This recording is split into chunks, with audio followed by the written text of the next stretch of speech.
All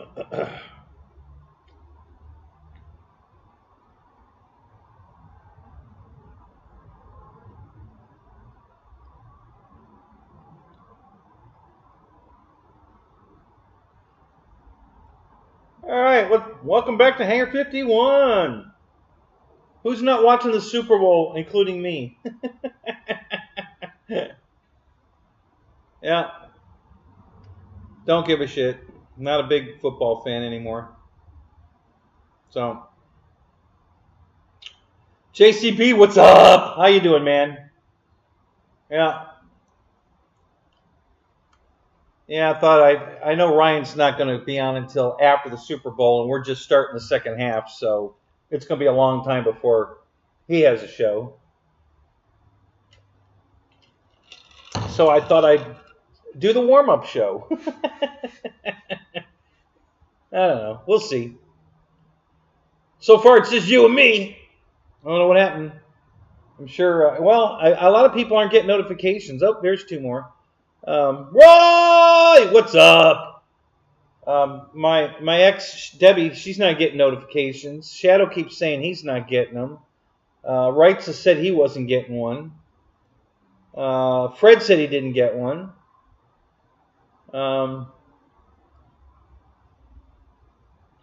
You turned it off during the halftime show, yeah.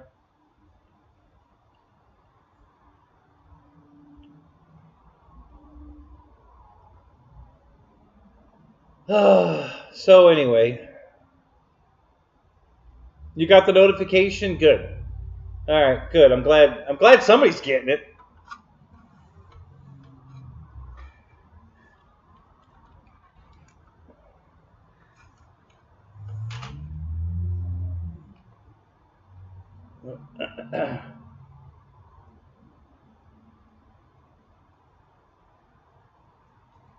Six, what's up? Again? Nope, it's the same show. We're rerunning it. You know, maybe it'll be better this time. If you watch it again, it gets better. Eric, what's up? How you doing, man?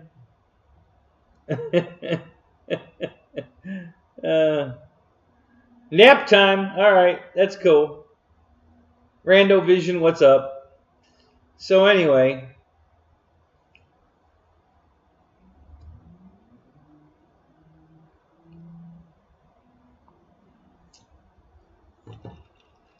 So I know, Roy, I know you're watching the Super Bowl.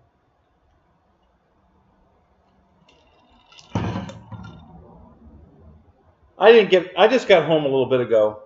I haven't been home very long. So I went right from the Manatee County RC Club right to my field. And I got to my field at 2:40 a.m. this morning. Got a few hours sleep, got up, started flying. Super windy. Oh my God. Nobody would fly. I was the only one flying. I flew both otters, and I flew the little Casendo, UMX Casendo glider. I flew my big glider, the Swift, and I flew, what else did I fly? Oh, I flew the T-33, the Arrows T-33. And what else did I fly?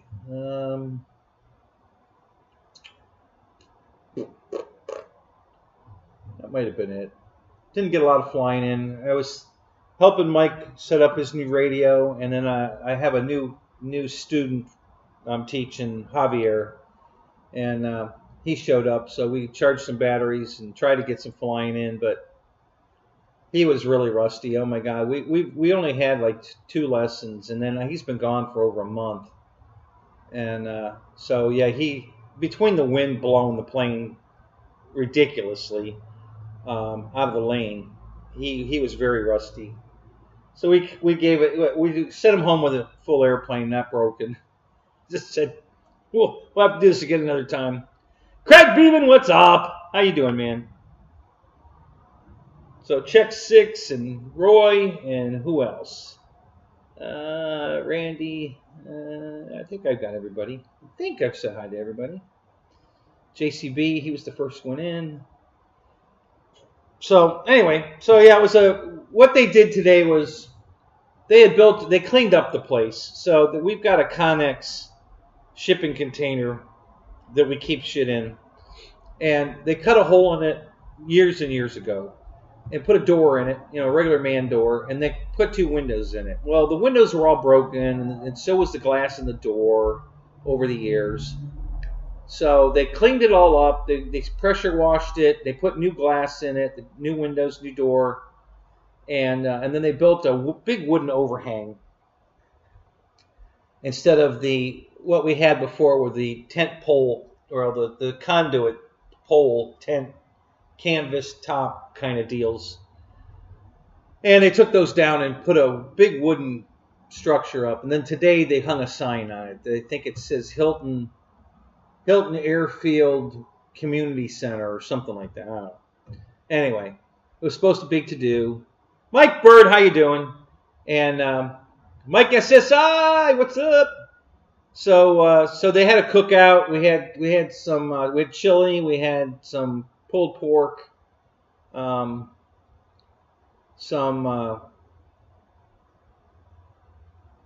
raspberry, or I think it was raspberry cobbler, and let's see what else.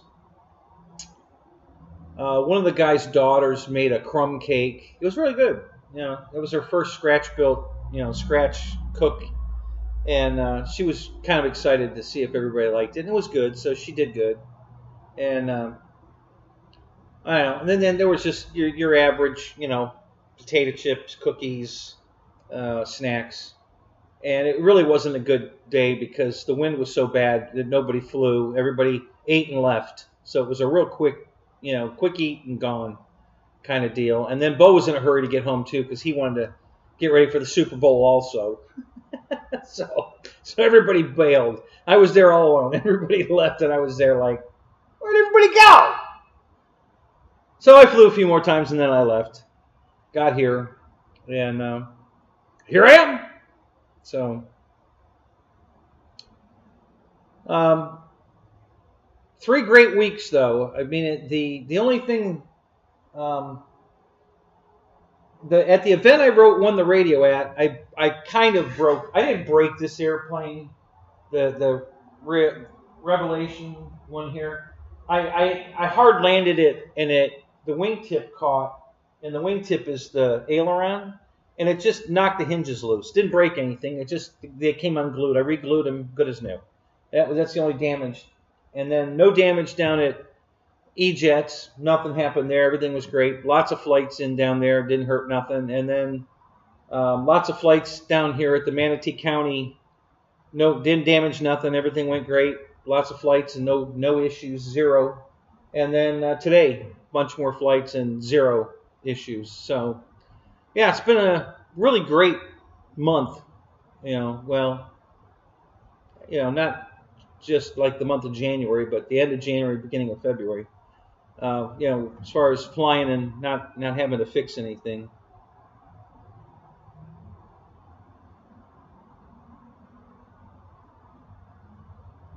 Hillary wants to give a pudding pie. Is that code for something, Randy?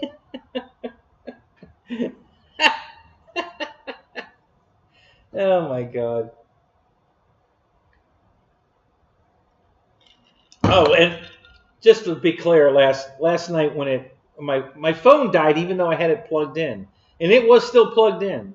We were just using juice faster than the smart checker was replenishing it. So even though it prolonged it for probably another 40 minutes, it didn't save it. So I lost the show because the phone finally just ran out of battery. So I didn't shut it down for any reason. It just, like I said, I was doing everything I could to keep it going, and it just wasn't enough. I let it get down too low before I got it back on the charger, and it just couldn't keep up, and that's what ended the show. So sorry about that. That wasn't intentional. It just quit. So anyway, Yeah, the winds were super bad today. It was really, really windy. Nobody flew anything at all. Ronnie, after I flew both otters, and then I put the glider up, the Swift glider, the big one. Ronnie decided he was going to fly something, and he had an F-27 Evolution that he bought, brand new in the box for $100, included 2 batteries. So he wanted to fly it. So I helped him fly that, and and I think that's the only thing Randy flew, and nobody else flew anything until at the very, very end, after everybody was gone, all the food was gone. One of the guys there, Grant. Grant wanted to fly this new plane he had gotten, and yeah, I was surprised he wanted. He's not the greatest pilot, but he's getting better. I'll give him that. This isn't a safe airplane. I think it's just a Futaba radio and I don't know what brand it was. A Super Tucano, but it wasn't the one Motion sells. Very odd the way it kind of worked. It had air retracts in it, and the way the canopy went on was, somebody's idea, which wasn't great. But anyway, he flew it, and he got it up okay and was flying it around. Of course, he flies it 300 feet in the air to make sure he's got plenty of mistakes. Lyndon Stewart, what's up? How you doing, man? And on the landing, it was a decent landing. He didn't really break anything there, but he taxied it or rolled it out into the tall grass, and it broke the nose gear out of it. He said the mount it was barely in there. It was terrible, and it broke the mount. So not too bad. I mean, the plane survived. He'll have to redo the nose gear mount, but other than that, it was pretty good. And that was it, And then I did a bunch more flying after everybody left. I had a few batteries I wanted to burn. I flew the Crescendo glider again. I flew the T-33, the Arrows T-33. I flew that around. I think I had a couple flights on the Crescendo glider, the little UMX one. And then I left. Then I packed all my shit up and left.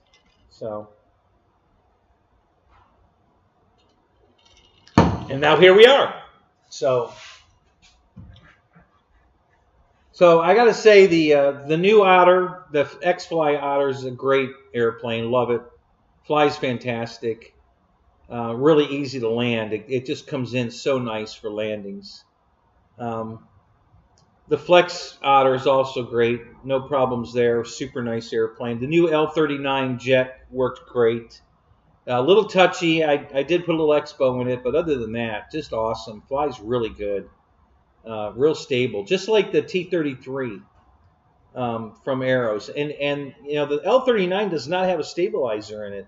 The T-33 does. And it flew very similar. So that little L-39 for under $200 is so stable. I don't think it has a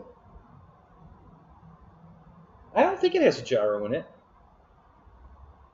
I'm pretty sure it don't. It just flies really good. It's a really good flying jet. So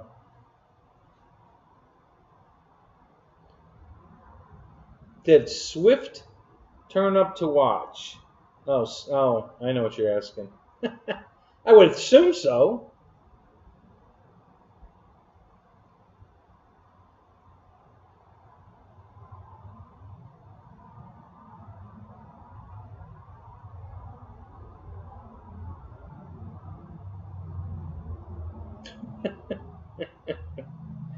Oh, Randy, why are you so enamored with the villages?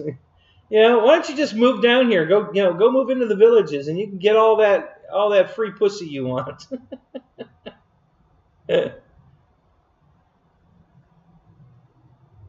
Well, Bill, how you doing, man? Good to see you.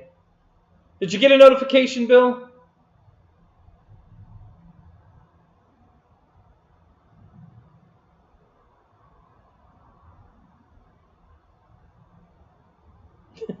It's 6.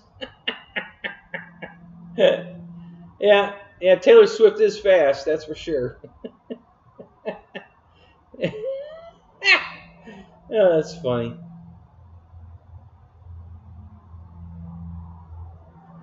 I think it's still on sale right now, Lyndon. Um, for $199. It's normally $329, but it's on sale right now for $199. I believe that sale's still going on. So yeah, if you want to get one of these big Jeeps, now's the time to get it because that's a good price break. 130 bucks off. Yeah, that's a good deal. I think I paid something very similar to that. It might have been like another 10 bucks off. I think I paid 189 for it a couple years ago. So, but yeah, 199 is a good price. So jump on it. I'm pretty certain it's still on sale. Alberto, what's up? How you doing, man?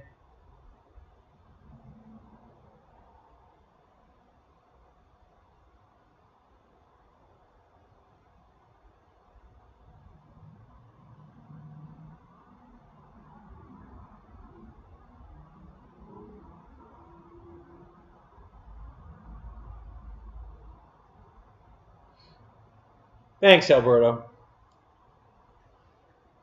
Yeah, it's a nice place down there. I'm going to probably have to visit that one more often. That was pretty nice place. Really well kept. Great amenities. Just really. That's one of the best flying fields I've been to. Um, no outhouses. They have real bathrooms. You know, they have a real clubhouse with real bathrooms, which is nice. I'm going to tell you. You know, Birmingham's a great field. Don't get me wrong, but all they have are porta potties, and that does nobody likes going to the bathroom in those things. They're horrible. Even though they're really clean and everything at Birmingham, they do a great job. It's still a porta potty, and you know. So yeah, this place has got nice parking, electricity everywhere, um, and they've got all these shelters up that are permanent on concrete slabs with power in them, and just really nice, great facility, really nice. Um, really glad I went down to that one. It was a bitch getting there, but it was worth it.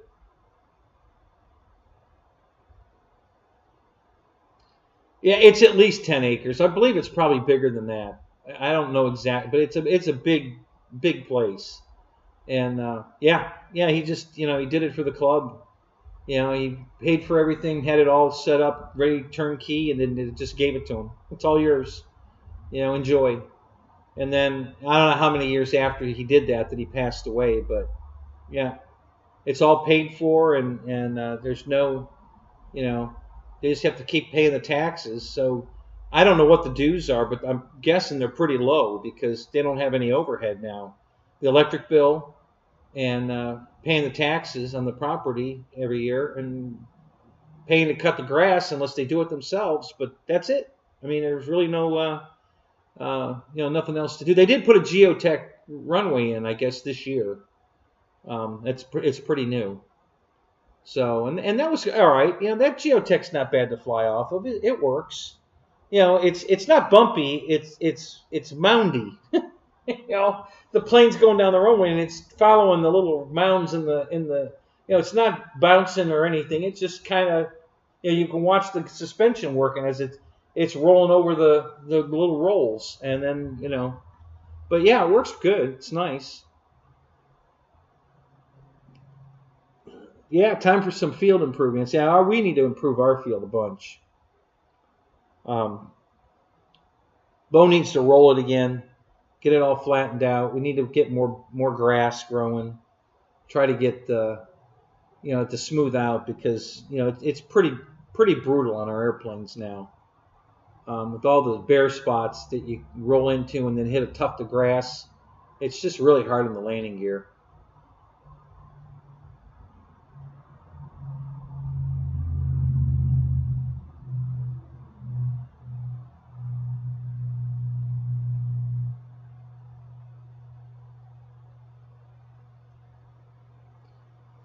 So where are you putting a fence up at, Bill? At the flying field or at your house?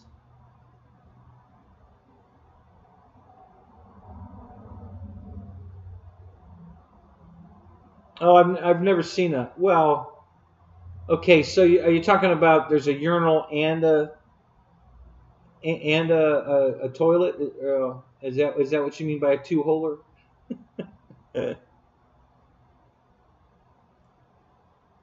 I just like the wheelchair access ones. Because you've literally got room to undo your pants and pull them down without banging into the walls or falling into the toilet. I did the other ones are. It's like trying to get undressed in a fucking phone booth. Maybe Superman can do it, but I'm not Superman. So I hate those kind. But the wheelchair ones are nice. They're roomy. They got enough room to get in there. Get your situation, whatever, pants undone and all that, and without having to, it's just nice. Um,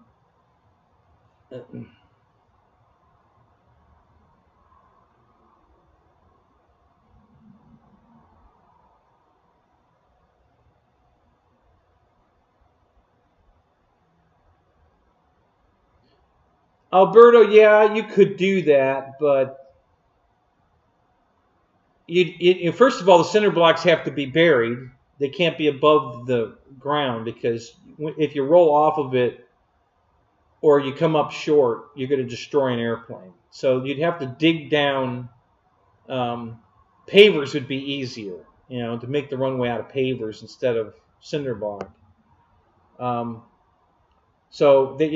yeah, it could be done. But honestly, a minimum runway is going to be right around 400 feet. It's if you want to fly anything other than a Stoll Draco night timber, anything more than that, it's going to require at least a 400-foot run. We have 800-foot runways at our place, but 400 feet would be enough. You might get away with a little less than that, but it's definitely going to limit what you could fly. I would say minimum for a jet is you're going to be 400 feet. You're just not going to be able to, keep a jet on the runway, from rolling off the end of it anyway, unless you've got brakes. So yeah, it's.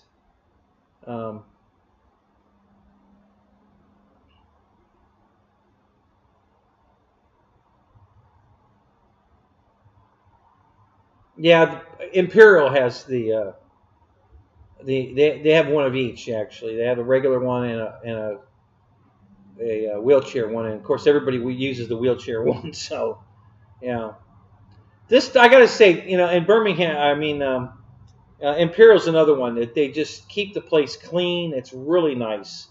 I was a little shocked this time. I've been to a bunch of events down there now, and this is the first time that they didn't come out and service the porta potties on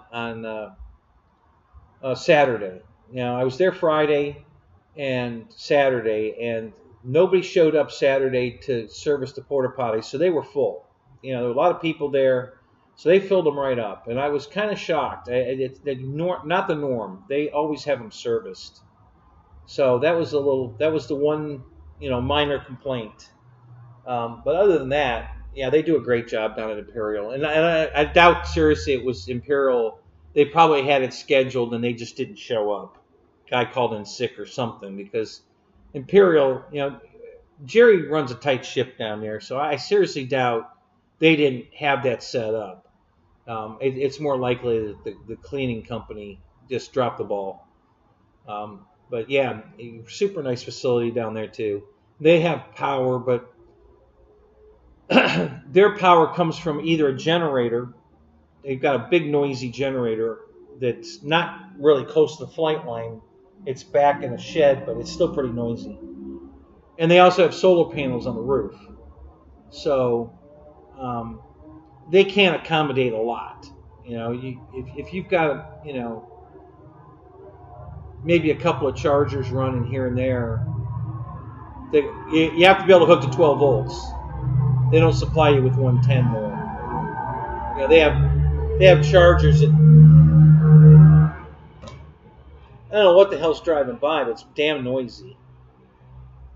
They have a board set up where you can plug in your leads to a charger if it'll run on DC power.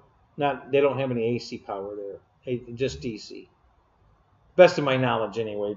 They might have a limited amount of AC power, but not like Manatee. Everything was AC power. You could plug anything in anywhere. There was plugs everywhere. So yeah, it was nobody had to run a generator. Everybody was using the power there. Nobody ran a generator, so it was nice and quiet. And yeah, it was great.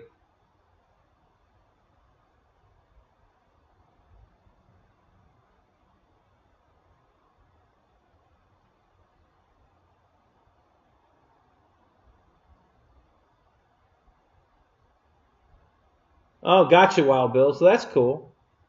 Yeah, cool. Good for you, man. That's great. Jeff Adams, you got notified? Good. Thank you, man. Yeah, I couldn't care less about the Super Bowl. Deb's watching it. She's in there screaming, go, get him, yeah, and all that shit. I'm going out in the garage. See ya. Yeah. So,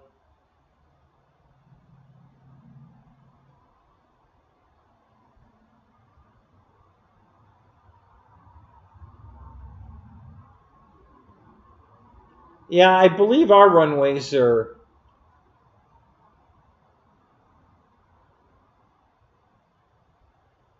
800 feet long. We have 6 runways. They're 800 feet long, and then, but I think they're only 50 feet wide. I mean, that seems wide enough. I mean, it's not like it's tight to get on these runways. But there's guys that can't hit it. But yeah, I'm pretty sure our runways are 50 feet. I don't think they're bigger than that. Um, and I don't have any problem hitting them. They're fine. I think we've got a pretty nice setup too. I'm not complaining. I love my field. And I've been out there working. When the wild boar come in and root the place all up and we got holes everywhere, I went out there and filled them up. I was on the fill up crew. Dylan, you know what? It's funny you asked that. I have just bought, haven't flown it yet, the old Cherokee, because it's the red one, because I wanted it in red. I didn't want the blue one. I didn't know the blue one was coming, but I'm glad I bought the red one when I did, because I don't like the blue one. I like the red one. So I had just gotten it. I mean, I've had it for about a month. I put it together, did a show putting it together, and it's sitting right there in a box, but it's never been flown yet. So I have a brand new red Cherokee that I haven't flown yet. So I love a Cherokee. I mean, I've been wanting that plane forever, and they finally put it on sale, and I just pulled the trigger. I says, damn it, I'm buying it. I want that plane. I'm buying it. So and I wish I'd have remembered to take it with me this weekend, because I could have flown it either down at Manatee or today at our field. I completely forgot that it was sitting on the box right there. I was in here running around in a hurry trying to figure out what should I take, and I'll take that, and then I'll take that, and pulled some jets out of the trailer and put some prop planes in, and and I completely forgot to take that one. I did get the Made in the Tiger Cat though. The new Tiger Cat flew. Now, the old one, which is there and there and there, and the rest of it's in the house, didn't have a gyro in it. It flew great. I mean, great. Very stable, predictable, just a great flying airplane.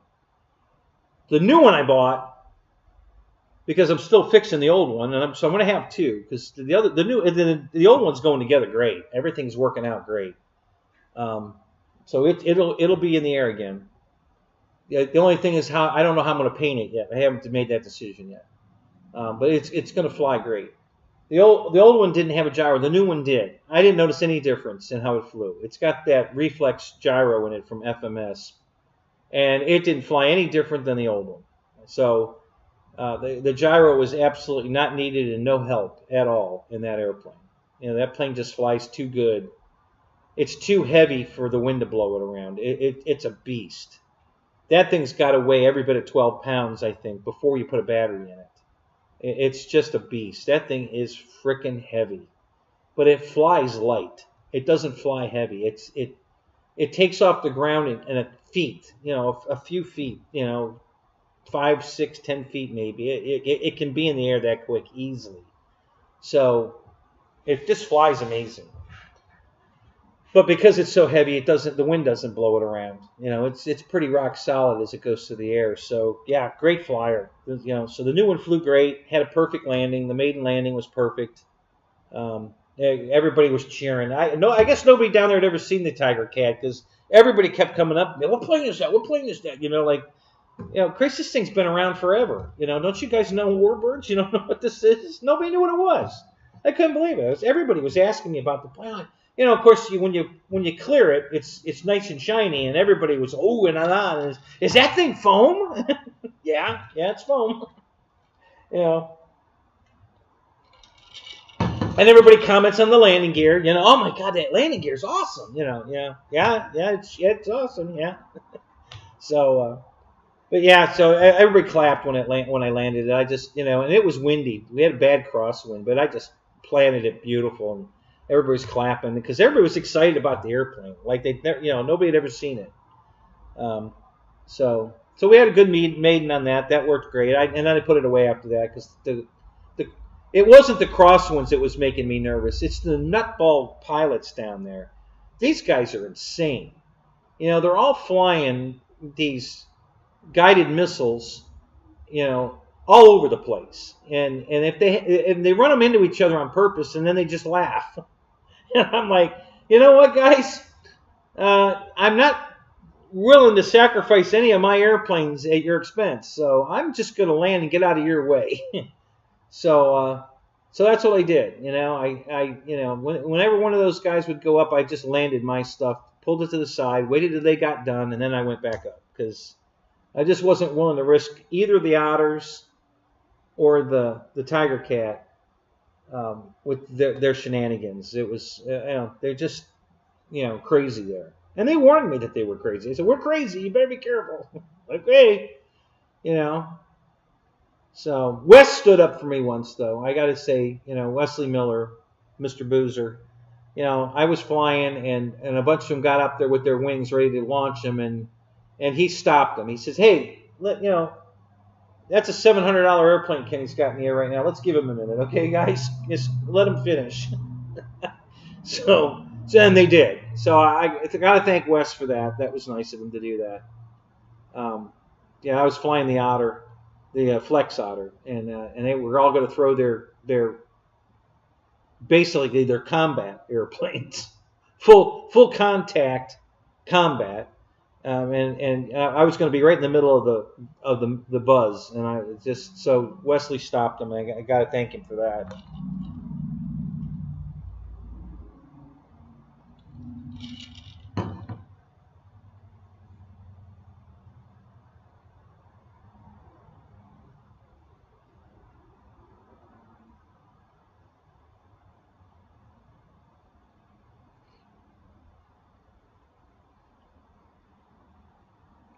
Yeah, there's a lot of planes I've flown, guys, that are just not going to benefit from a gyro, and then there's a lot of planes I've flown that would definitely fly better with a gyro. There's no doubt about it. Some of them will make a difference. It's just not a automatic thing that I'm just going to put gyro in everything. Now, there was no reason to put a gyro in the Tiger Cat. It didn't fly any different at all. It was because it's like I said, it's so heavy. 30 minutes later I landed. Yeah. I was getting a lot of that. These guys were ragging me all day about how long I was flying because I flew the Otter for the Flex Otter was a 10-minute flight, and the other Otter was a 10-minute flight, and I flew the F-100, and that was a 6-minute flight. I was kind of pushing it a little bit more there, so I only got 6 minutes on it, not 7. And then let's see, what else did I fly pretty long? They were just razzing the shit, and in a good way. I mean, they were just amazed that I could keep it in the air that long. They just know, they don't get it. They don't understand. How do you do that? How can you keep that thing in the air that long? What size battery are you running? And we're all making jokes. I said, I don't have a battery. I got a long extension cord. It's plugged in over there. Just stupid shit. But yeah, great bunch of people though. Great people down there. It was a lot of fun. But yeah, so I was up there and they flew and landed and then flew again and landed and I was still up and they says, God damn it, Kenny, how long are you going to be up there? I said, at least another 30 minutes. Yeah, are you kidding me? I said, yeah, of course I'm kidding you. Yeah.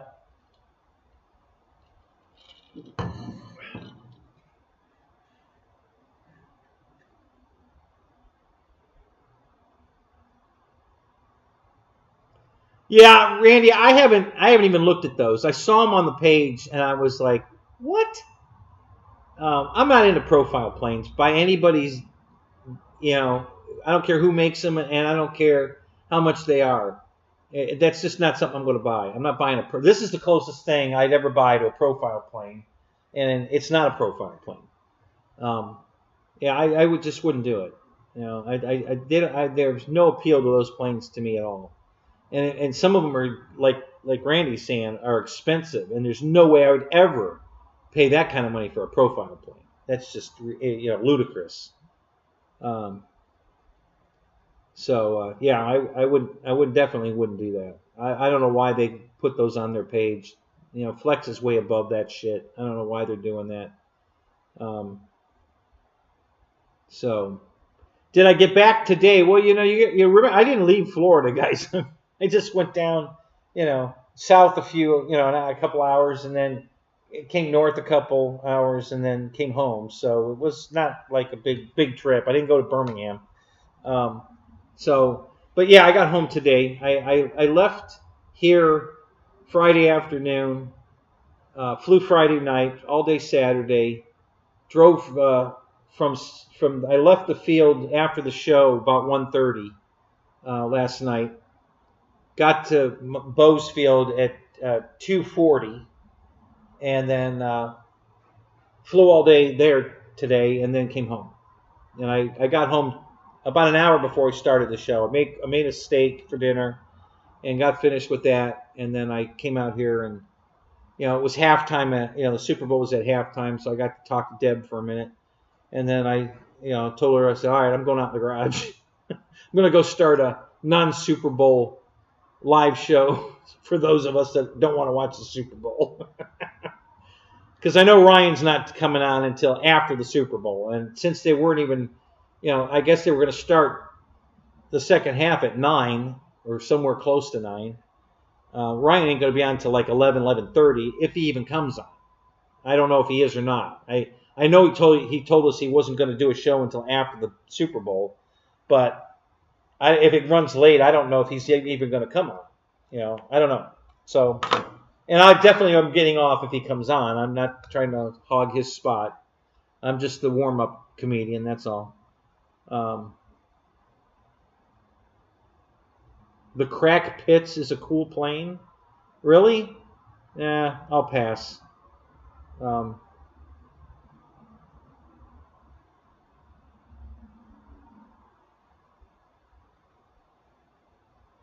Verizon had what a few years ago? What airplane are we talking about? Did I miss it?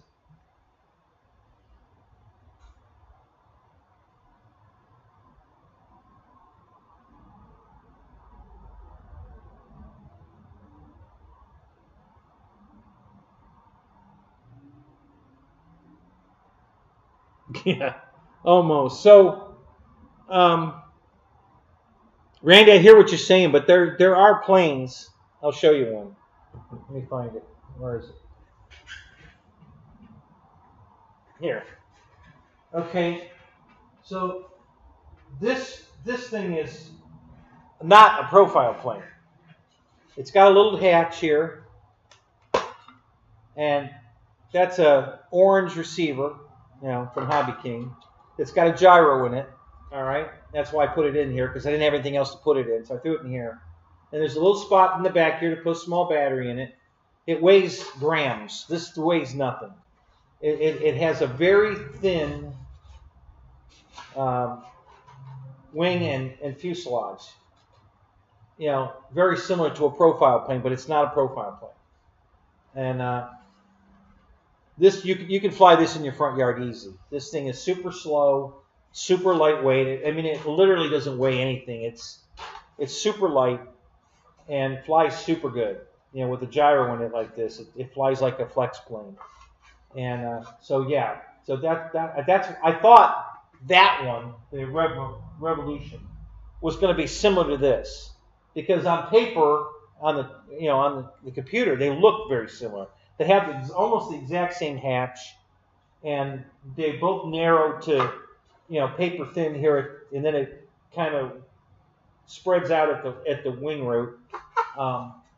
But they're super light, and I thought that one, and that thing's heavy as a pig. That thing is not light at all, but this one's super light. So yeah, look for little 3D planes like this one that aren't they're not made out of pool noodle foam,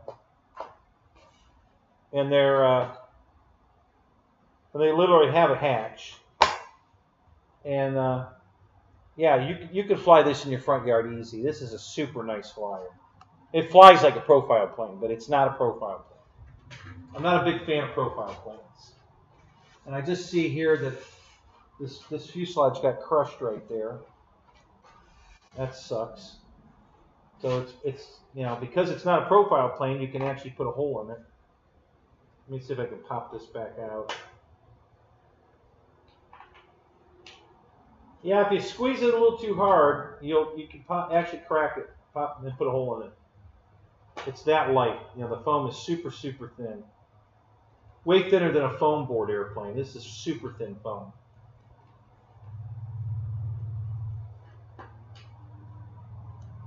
So if I could pop this back out, I'll be able to pop it back in to where it's lined up, and then I'll probably just, put a little CA on it to hold it back in place.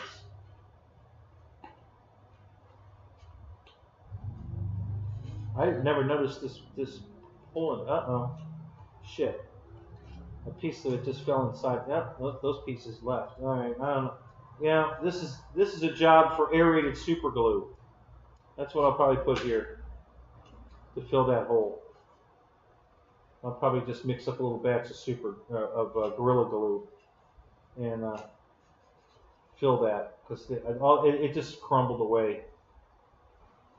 Normally I can get these pulled back out, but this one didn't want to cooperate.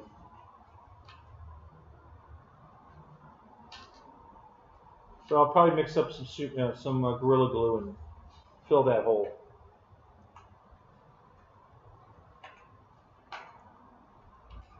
Because when you aerate that Gorilla Glue, it's very light. So I'll be able to fix that and then sand it, and it'll be fine. But yeah, now this was a Tech 1 airplane. And Tech 1's out of business, and Skynetic took over most of the Tech 1 stuff, but they didn't bring this plane back. I don't know why. It was a good seller, and I love this plane. I've bought 2 of these so far, and I actually talked to a bunch of guys out at the flying field to buy one, because it's just that good of an airplane. It really is. It's a nice airplane. But they discontinued it. But I'm sure there's other companies that make them. Oh, Jeff Adams sent me a photo. Let me see. What did he send me? It's not for kids. According to... Oh, that's Paul. Never mind. Let me see what... Okay, look at that.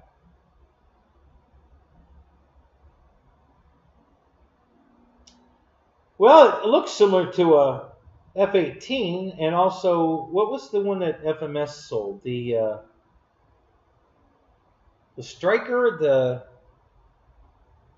I don't know. What is this, Jeff? Fred, what's up? Yeah, what plane is this? Oh, Super Scorpion. So you refinish. Oh, that looks really good. Yeah, the Super Scorpion. No kidding. Nicely done, buddy. That looks good. Yeah, that looks really good. Nice going. Uh,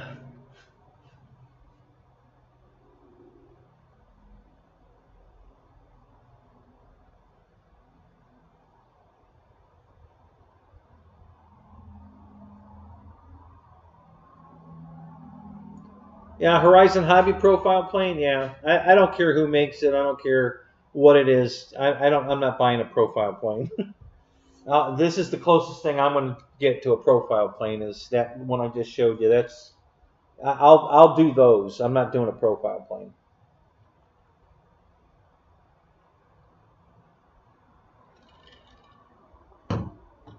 No, I did not, Dylan. I did not buy the timber.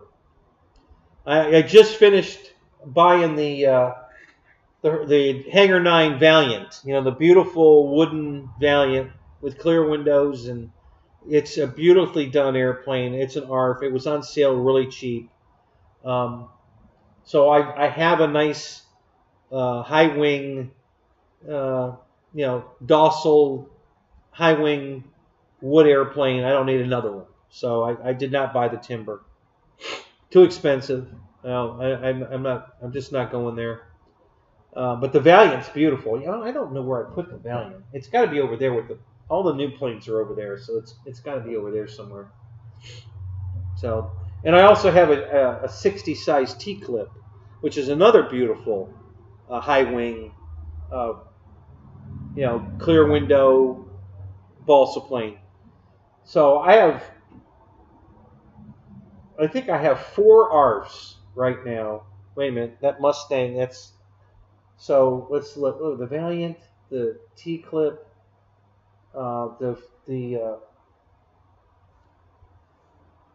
new T-28, the Dancing Wing, the Mustang, um, the Phoenix Bayhawk. I have at least 6 wooden ARF airplanes that I have to outfit, build and outfit. So I don't need another one. I'm all ARFed out. So.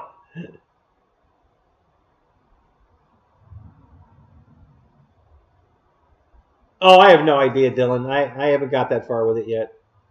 Like I just said, I've got so many other projects going on right now, um, including building this room, that I haven't even sat down and started figuring out how I'm going to outfit any of these airplanes yet.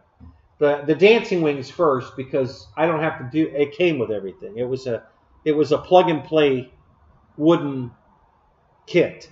Okay, it came with everything you need. You just got to build it. You got to literally glue it together and put it all together, install everything. But it came with everything. So I'm going to do that one first because it came with everything. I don't have to do any, figuring out what size motor, ESC, prop. I don't have to figure any of that. It all came in the box.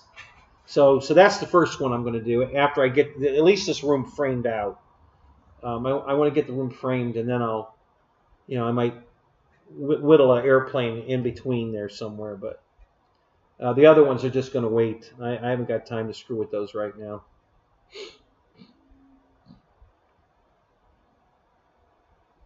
You're looking for a nutball with a Kenny face on it. Now, are you talking, South Park Kenny or me?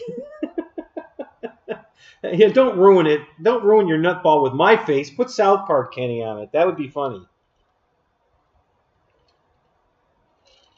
And then when you crash it, you can say, "Oh my God, I killed Kenny." See, there you go.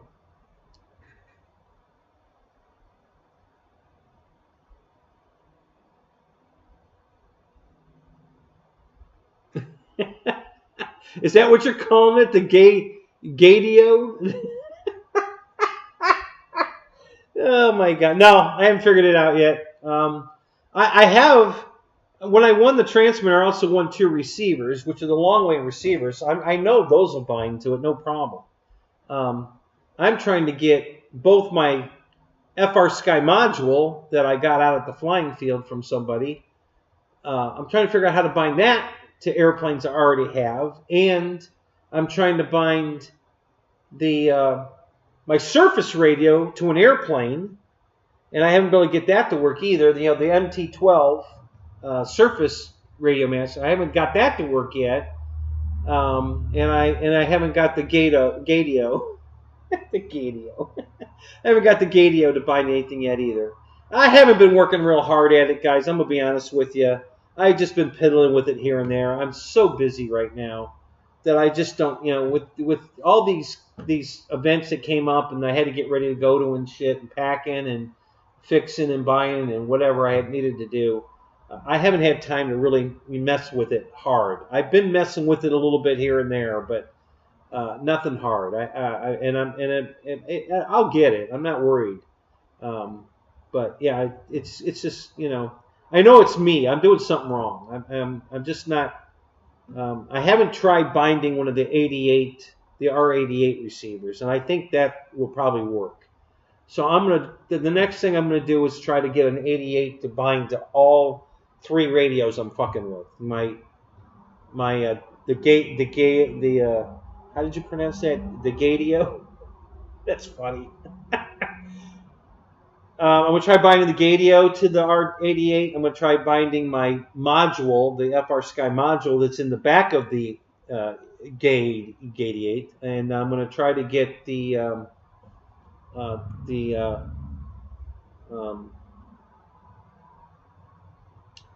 surface radio, the MT-12. I'm going to try to get that to bind to the R88. So, so I'm going to fart with that a little bit and see if that works, and then we'll go from there. Yeah. Well, the first thing I want to... So, listen. It's got lights in it, so that automatically makes it a night radio. So I want to bind all my night flying airplanes to that radio. It's because it just kind of fits, right? I mean, I can turn it off, but the fact that I have that crazy light up radio and crazy light up airplanes, they kind of go hand in hand. So I definitely want to bind all my night flight planes to the Gadio. And I was fooling with it a little bit down at Manatee. I was trying to get it to bind to my QQ. And I didn't work. I couldn't get it to bind to the QQ. The QQ's already working on it's got an FR Sky receiver in it, so I know it works fine with the OR and all that. I didn't get it to bind. So I don't know what I'm doing wrong. I don't know if I'm picking the wrong receiver in the list, or I don't know what. So we'll fool with it and see if we can figure it out. I'm not in a hurry for it. I got too many other things going on right now, way more important than playing with the Gadio. So, but I'll figure it out. But helping a guy out the field, he just got a brand new Radio Master radio, and I've been teaching him the Edge software. So he just bought a brand new OV10 Bronco from Motion, and I have a used one. So no, we both have our OV10s, and he couldn't get the flaps or the retracts to work. So I went out there and I showed him how to do it. I couldn't get the retracts to work either. Now I know what the radio's outputting the signal because you can monitor it, but they're not working. And I said, you must have something wrong on the blue box because the gear should come down. I don't know why it's not. But then I got the flaps working. So we got the flaps working. I programmed the gear, but it didn't work. So he's going to take the wing back off and go fiddle with the blue box and see if he can figure it out. He did have an issue with a wire coming unplugged, and it was the gear wire. So I'm guessing either he plugged it in the wrong hole or he flipped it and he's got it plugged in backwards. Either way, the gear didn't work. But I'm sure we'll get that working. And so the flaps are working, and we'll get the gear working. So, Michael Bear, what's up? The disco lights are pretty gay. That's okay. You guys can call it the gay radio. I don't care. I like it. I like my radio. I'm happy I got it. You guys can make fun of it all you want. I don't care. Not gonna hurt my feelings. It's I just think it's cool. Listen, it does the job. If the radio, it's like the other one, it's going to work fabulous. I'm super happy I have it. The fact that it lights up was a bonus.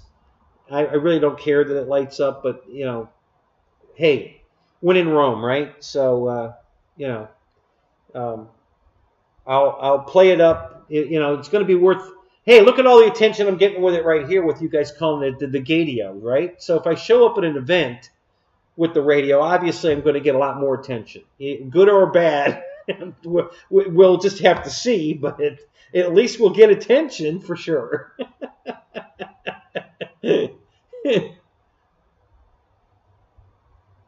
Yeah, you're right, Jeff. God, you caught me. I'm just dying to get a Spectre radio. Yeah, the new NX 20 SE Evolution. I don't know. Yeah, I think that one's $3,000. So yeah, sign me up. I want one of those.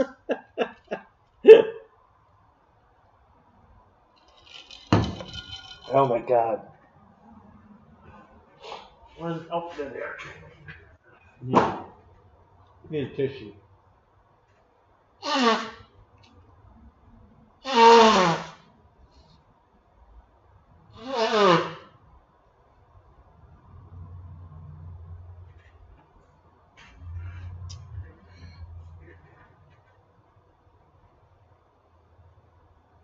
I have pride in the Gadio.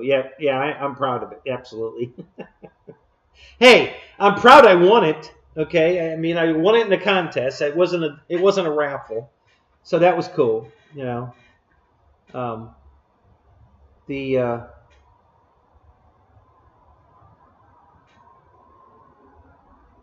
And I know it sounds like I'm making an excuse, but I'm really glad I didn't get first place, because I'm certain I would have taken the damn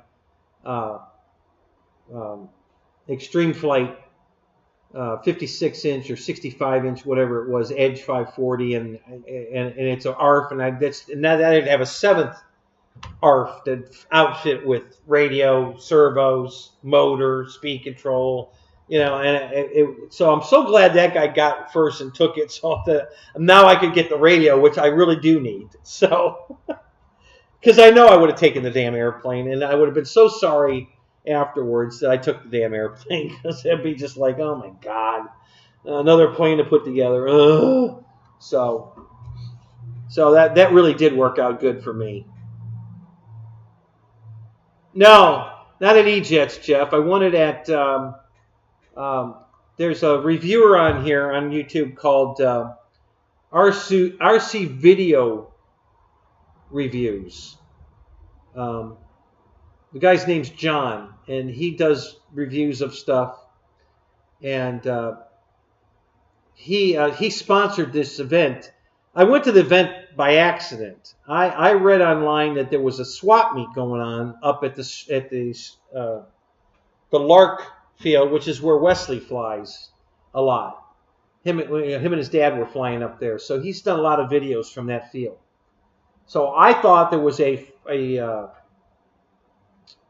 flea market swap meet going on, and I went up there for that, and to hang out with Wes and Rich Baker, because I thought both of them were going to be there because of this event. Well, I had it all wrong. It was the wrong field. It was actually not at the Lark field. It was at the Spark field down in St. Pete, not the Lark field up in Gainesville or wherever the hell it is. So, but I got there, and there was, they had banners up and all this stuff, and I said, well, something's going on, and so I asked, and they said, no, we don't have a flea market going on, but this is the RC video review fly-in, and you're welcome to hang out with us and fly with us. And I'm like, and I saw all the prizes on the table, and I'm like, okay, what the hell?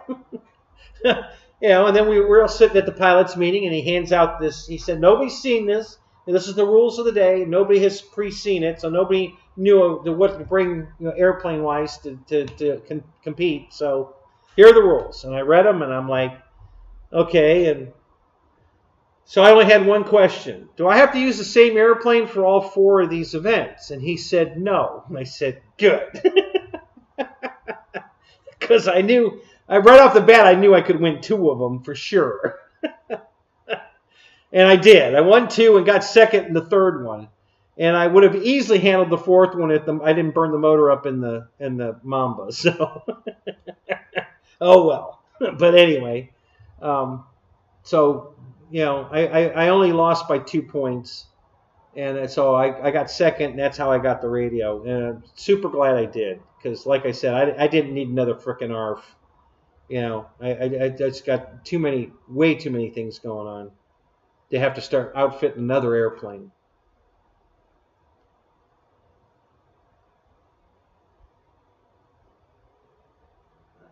Try to tempt me? What?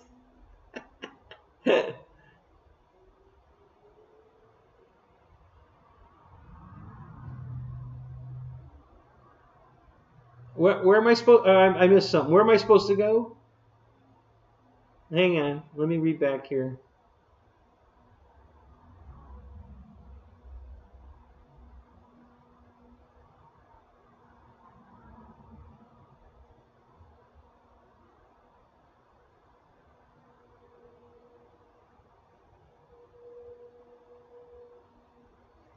All right, so it looks like Mike Bird said something. Oh, about purchasing a Spectrum radio and coming over to the dark side. All right, for the umpteenth millionth time, guys. Okay, I have a Spectrum radio. I have a DX6i. I know it's old, but it is a real Spectrum radio. And I also have a real Spectrum module in my radio, so I am flying real Spectrum. I do. I buy Spectrum airplanes. I fly Spectrum airplanes. I'm just not married to Spectrum airplanes. Okay, I fly everything. Futaba, Hubson, FR Sky, Fly Sky. I fly, Tactic. I fly all of them. All right, including Spectrum. So. No, I'm not going to buy a Spectrum-specific radio. I don't have any need for it. My Radio Master and my FR Sky radio fly Spectrum, so I'm good. Those radios work great. I don't need to buy a real Spectrum radio. I've got a real Spectrum module. That's all I need.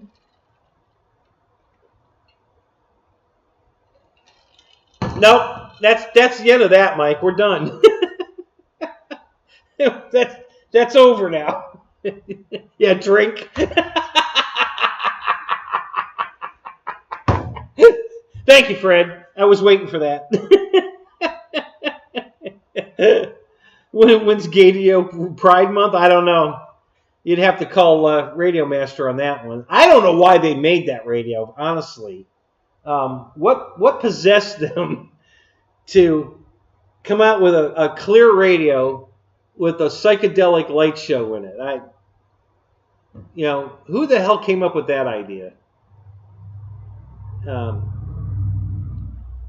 I didn't start with Tactic officially, Jeff, but one of my very first airplanes was a ready to fly. I still have it. I have a Corsair from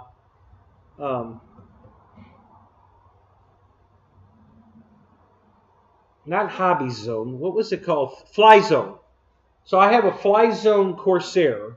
It's 1,225 inches or something, or millimeters, I mean. And it came with a Tactic radio. The radio's right here.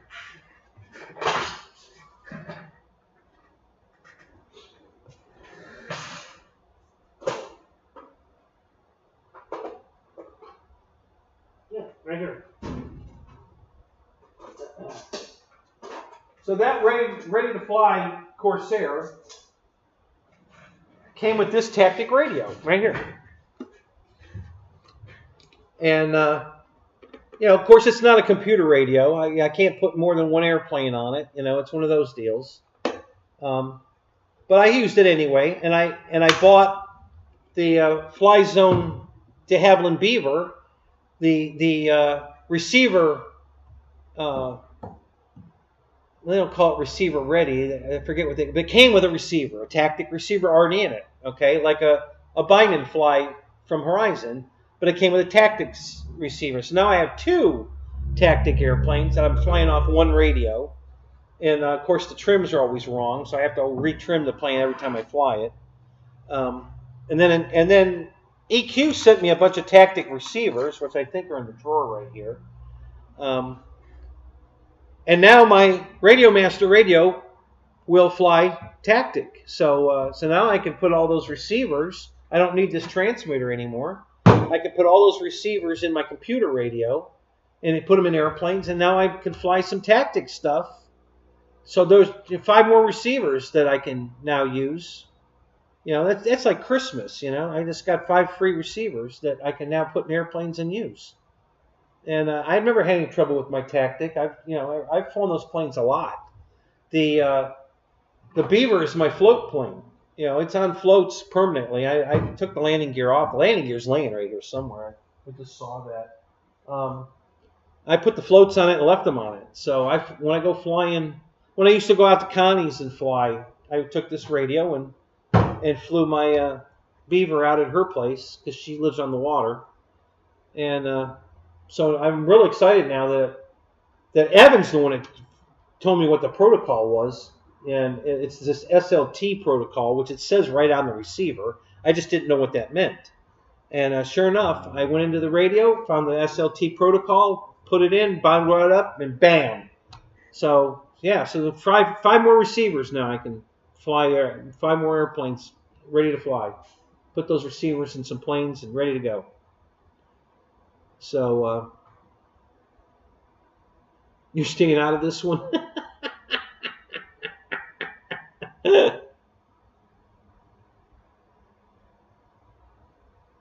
Is the game over? Is the Super Bowl over already? What the hell time is it?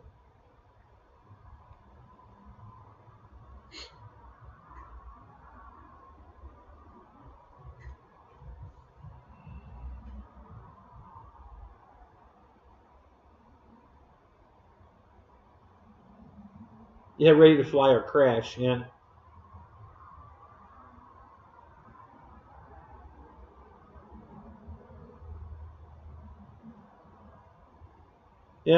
Yeah. That's why I started the shit show for you guys that aren't watching the Super Bowl. I know a few of you are doing both. You're in here and watching the Super Bowl, and that's okay. We're not taking points off for that. The Super Toilet Bowl? Yeah, there you go.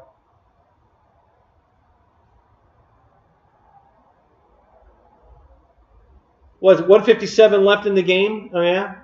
Is that what that means? Okay. That'll take 20 minutes to about all the timeouts. What's the score right now? Who's winning?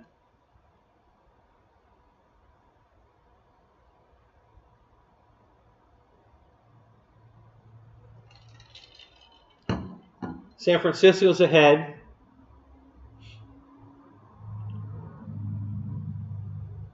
You're watching the shit show and eating bacon. There you go. Now that's a winning combination right there. The shit show and bacon. Yep.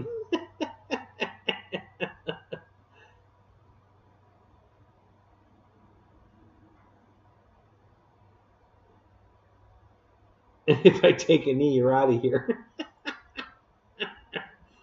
19-16. Ooh. We got a squeaker going on here. 19-16 the Niners. Okay. All right. So that's why Swift's biting her nails, huh? Yeah. Yeah, there you go. Yeah, we got shit and bacon in the same sentence. There you go.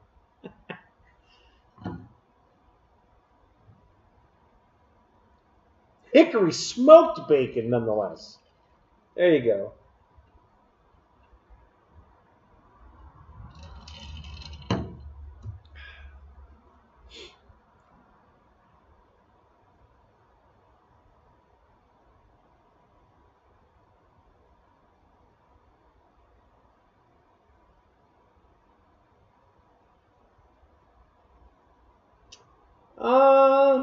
Let me look here. I don't recall that, but I can look. Hang on a minute. The radio's right here. Let me see if the throttle is reversed.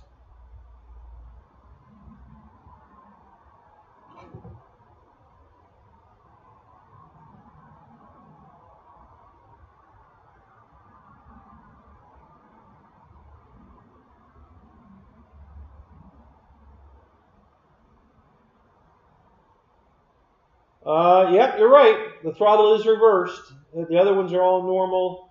The throttle is reversed. Yep. Good call there, Jeff. Good memory. Yep.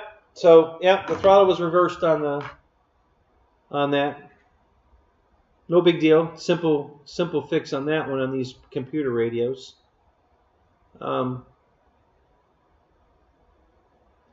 Swift always bites. Yeah.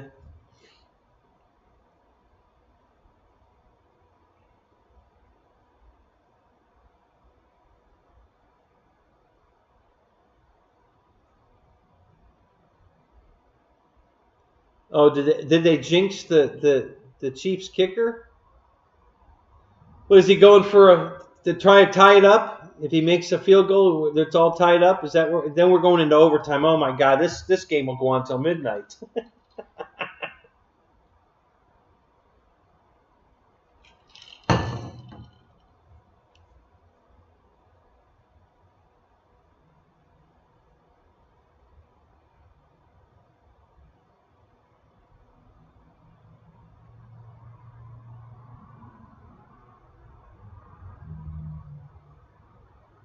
No, it's not quite the same thing, Michael. You know, the Radio Master is a great radio, and you're not going to get fucked. Whereas buying from Banggood, it's a toying cross.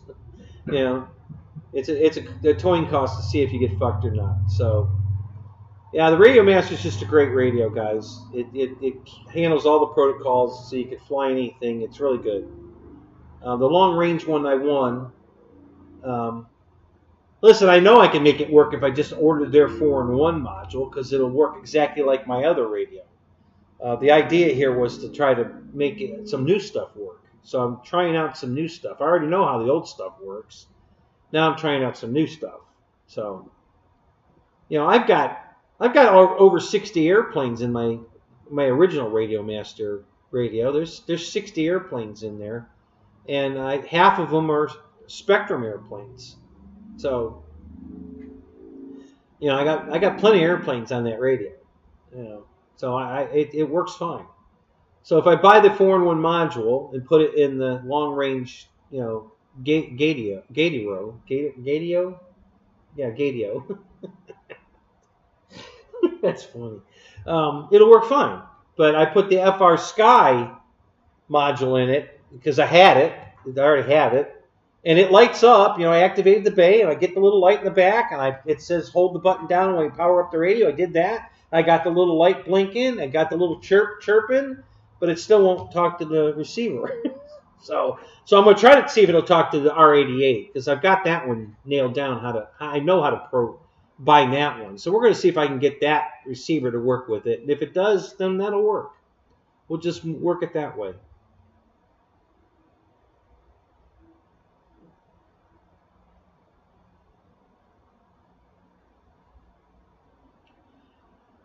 Well, you know, that was one of the things I wasn't happy with, Jeff, is they kept changing the navigation. Okay, so, you know, if you started with a DX6i and then went to like a DX9, they completely flipped it. Nothing was the same. I was like, the hell?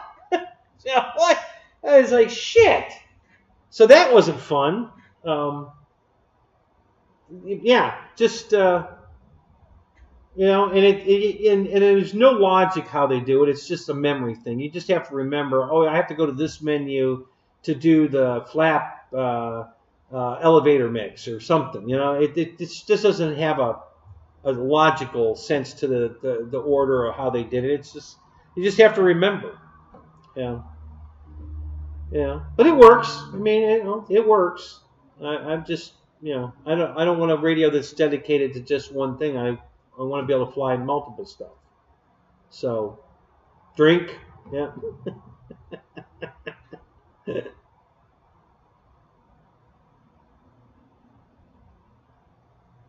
going to go into overtime, Fred, you think? Is that what's going to happen?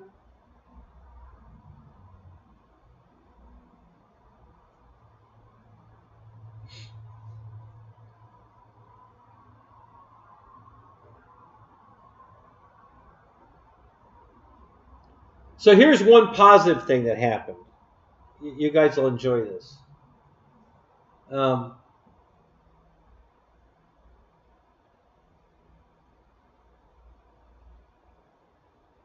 oh, okay. So the DX9 to the NX was seamless. Okay. Yeah. So I started with the DX6i. So the DX6i, um, everything was pre-designated on the radio.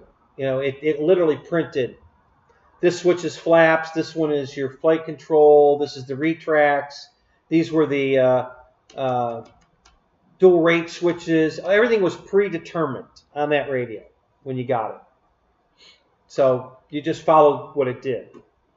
So when I bought my FR Sky radio, I kept the same format. In other words, I assigned all my switches to match the DX6i.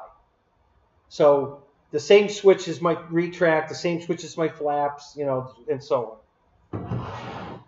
So I go out to the flying field, and this has happened so many times.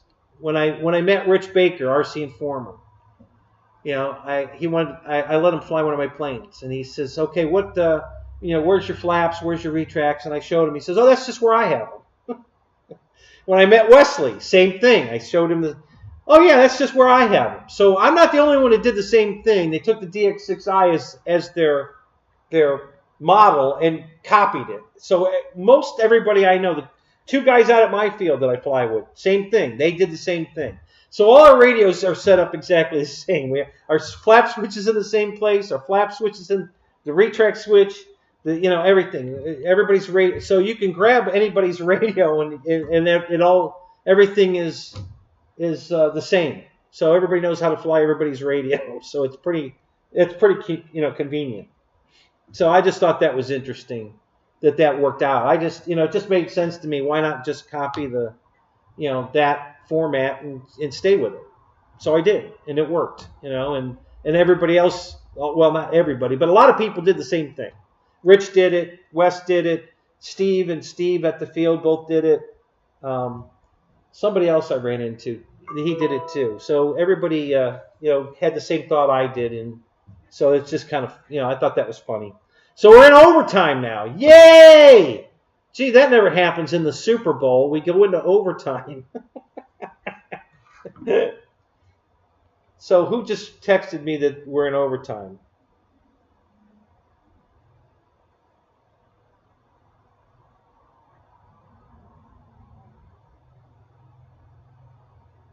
Okay, hang on.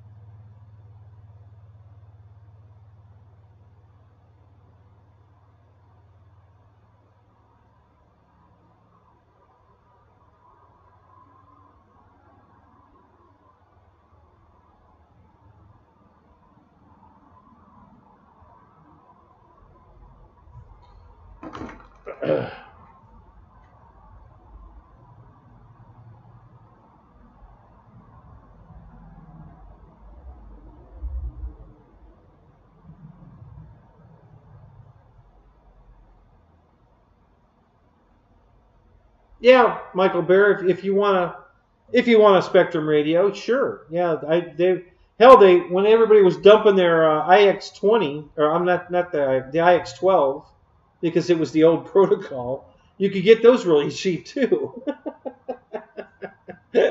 Yeah.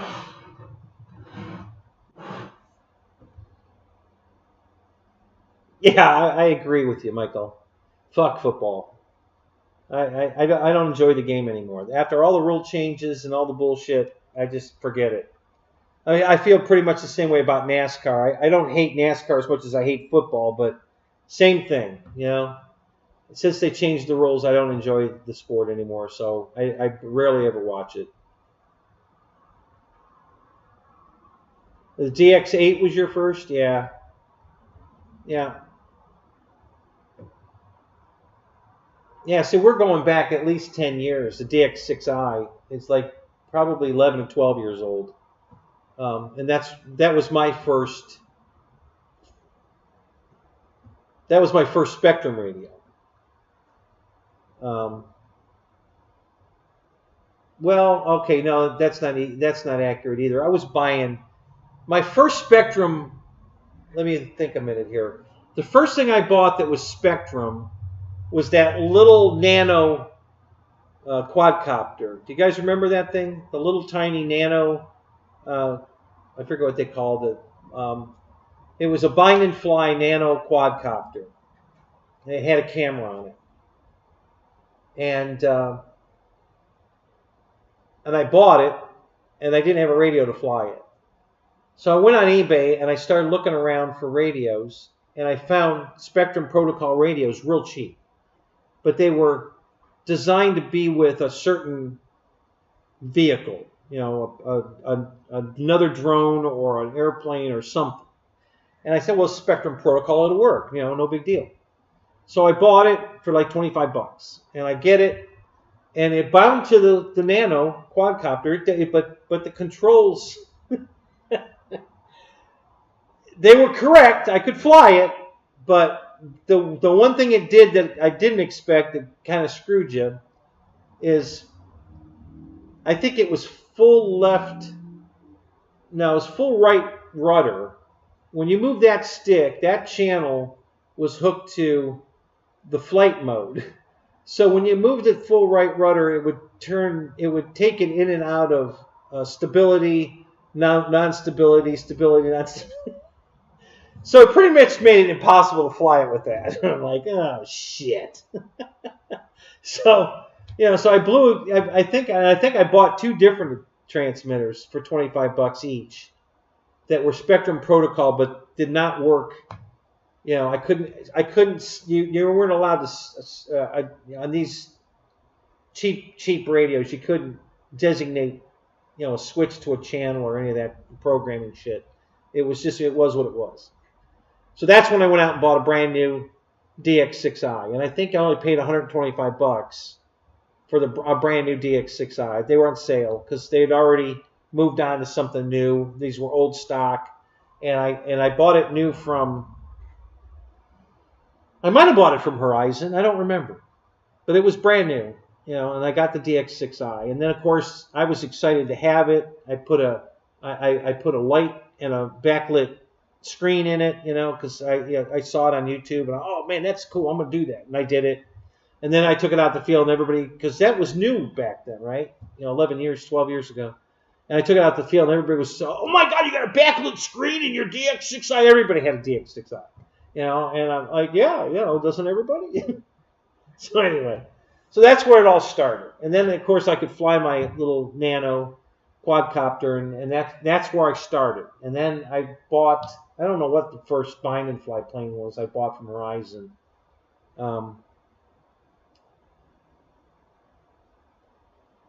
Oh, I know what it was. It was a Park Zone. Now you could tell we're going way back. It was the Park Zone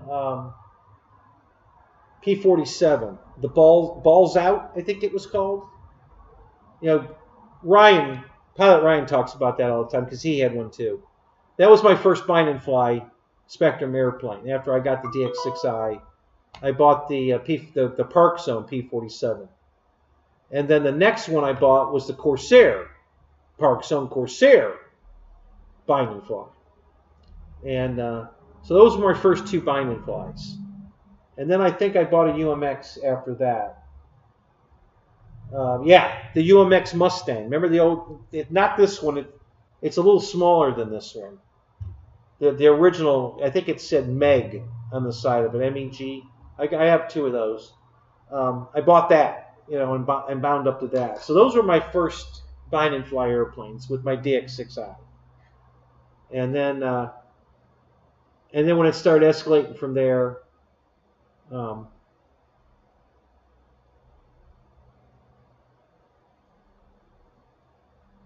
yeah, Mike Bird, you have a problem. We all have a problem.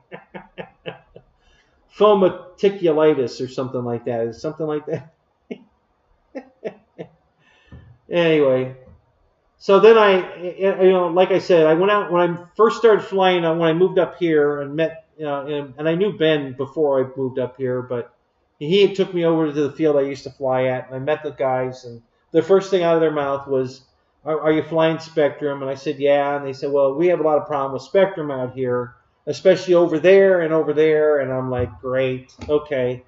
And then, of course, I did have problems out there. I got shot down several times, and that's when I got on the hunt. And that was right when the new FR Sky radio, the Tyrannus came out.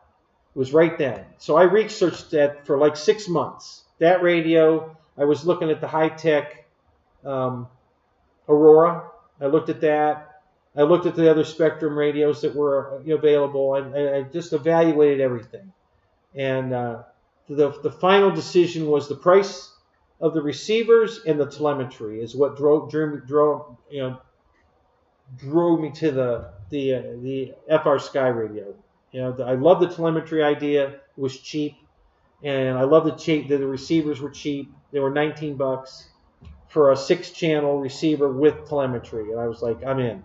That was the final decision why I switched to the FR Sky, and I immediately bought the module, the real Spectrum module that came with a receiver from Horizon, and I put that module in the bay of my brand new Tyrannus so that I could continue to fly my Spectrum airplanes with my new FR Sky radio, and I'm still flying it that way today. So that's where it all started for me. The new, 2.4 gigahertz. I still hear all my old Futaba radio. This was a Futaba radio I used to fly, and my original radio, my craft radio, and I have a second one of these. It's over there. The same. It looks identical to this one. This is the 6th channel, and that's a 7-channel. It looks identical to this, but it has another channel in this slot.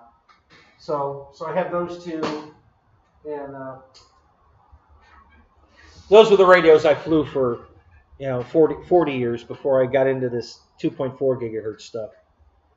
So, and then the rest is history, guys. You know all the rest, all the airplanes I bought and how it escalated, and now this new Radio Master is just, and I wouldn't be that hot on the Radio Master if it wasn't for the fact that it flies the FR Sky protocol, and all my FR Sky receivers and telemetry, that is the main reason I went to it, is what Radio Master uses. That's their home protocol is the FR Sky protocol. It's not just on the list. It's their home protocol. Their receivers are all FR Sky receivers. That's the protocol that their equipment is based on. And that's why I jumped right on the Radio Master, because it just went right along with my whole plan. So, and the fact that it does 70 different protocols, so it's awesome. I really love it. So, and I still have, I sold my P-47, the original one, only to upgrade to the exact same airplane with a different paint scheme on it, and the new one came with the retracts, flaps, and really cool paint scheme. And so I still have that P-47. I don't think it was called Park Zone though. I think it was upgraded to an E-Flite when they put the retracts in it and everything. But it's the same exact airplane. And I still have the Corsair. And every time I fly the Corsair, everybody thinks I hot rodded it because I didn't put the landing gear on. I hand launch it, and with it, the belly pan's clean. It's fast. It's real fast. And they all look at me like I upgrade. Well, did you put a bigger motor in that? No. Did you put a 4-cylinder in it? No. Well, why is it so fast? No landing gear. That makes that big a difference? Yeah. Sure does. There it is.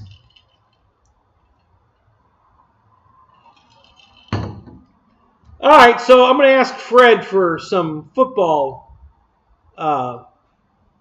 rules. What's the rule on this now? What is it? The first one to score wins, or do they have to go the full quarter or 15 minutes? How does the overtime work? I have no idea anymore. I have no idea. So how does the new the new rules go? How do we who wins the how do you win the overtime? Because I don't know. I have no idea. Yeah, I have a DX4 right here. I bought the yeah. Here's my DX4. This was a ready to fly plane. What I don't remember which plane it was though. What damn airplane did I buy this radio came with? It was either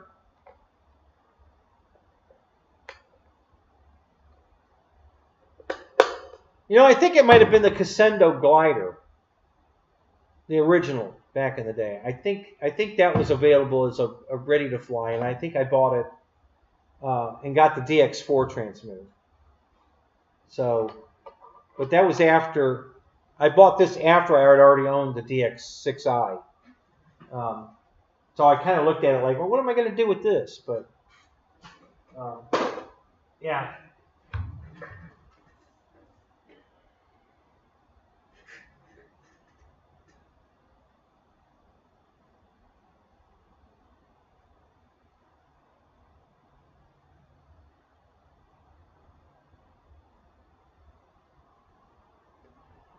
Yeah, I definitely, both mine were, my Corsair was the bind and fly, not the ready to fly, and so was the P-47. I bought both of those as bind and flies. I cannot remember for certain. I think it might have been the glider, but maybe not. I don't remember what I bought ready to fly to get the DX4. I don't have an apprentice or any of those, so it wasn't one of those.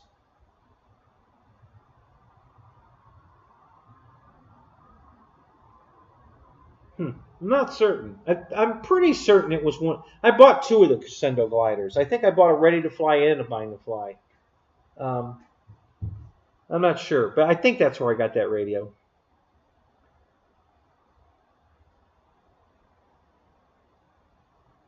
You still have your Harbor Freight.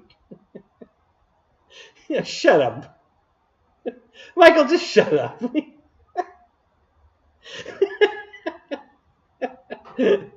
Oh my God.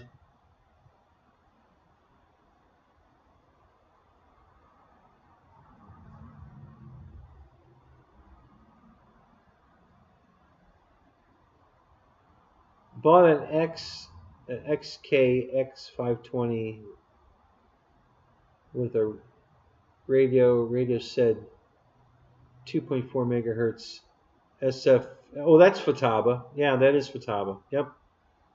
The SFHSS, which is the protocol that's in the Radio Master. So if you have Futaba equipment with the FHSS protocol, the Radio Master will fly it. That's on the list. That particular protocol. The FAST is not on the list, but the FHSS is. So if you have any Futaba receivers that are FHSS, the Radio Master will fly it. You can use the Radio Master to fly it. So that was another reason, because I have some of those receivers. So that was another reason I love the Radio Master, because all the stuff I have, the Tactic, the Futaba, the Spectrum, all those receivers are still usable. The Radio Master talks to all of them. So I just love that. Overtime, first possession scores a touchdown, wins. I think if it goes over the other team, if field goal, the other team gets a possession and has to tie or win, or it's over. Oh, so even after they score, the other team gets the opportunity to try to, until they lose possession, and if they lose possession, then it's over. Okay, I guess that's how it works. Yeah, oh man, too complicated. So the XK helis come with Futaba equipment. That's interesting, Mike Bird. Thank you for telling me that. That's interesting. I wouldn't have known. I wouldn't have thought that anyway. Um,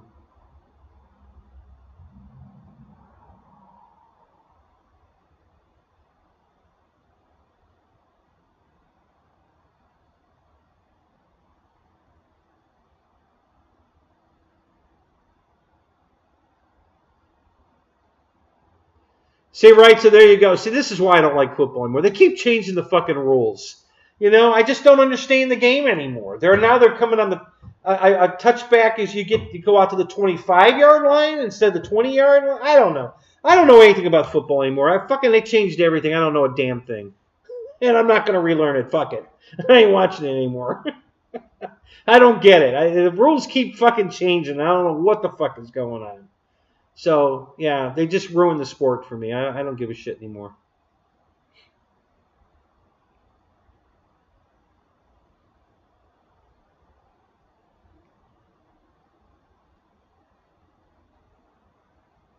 Yes, for sure, Michael Bear. You know, the new rules in football are more complex than the Radio Master programming, for sure. I have no idea what the hell's going on in football anymore. None. You know, the first time I saw a penalty, offensive pass interference, I was like, what? How the fuck can you have offensive pass interference? What? Yeah, that was like, I'm turning this off. That's the stupidest thing I ever heard of. So, yeah, that was the end for me.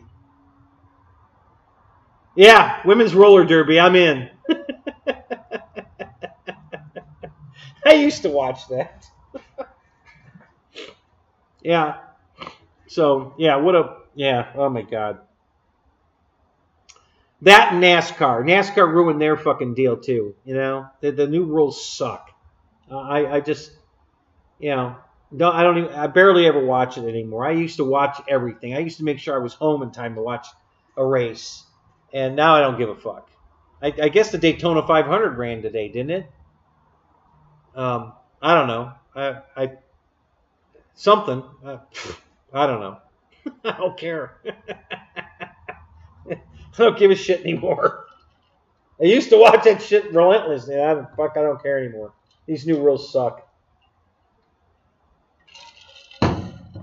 And they just changed them again for this season. You know, now for 2024, there's all new rules again in NASCAR.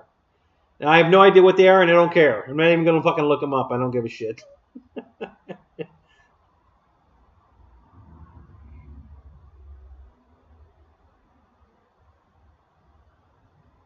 Yeah, I guess out in California, right, Michael? They were running in what I think they called it the stadium. Yeah, NASCAR was running in some stupid little short track thingy, and yeah, that looked ridiculous. I don't know. I think it was just an exhibition race or some shit. But yeah, that was fucking stupid. Why don't you just put the guys back in go-karts? Let's go at it that way. You know, if you're gonna put them in an arena that fucking little, you might as well just put them back in go-karts.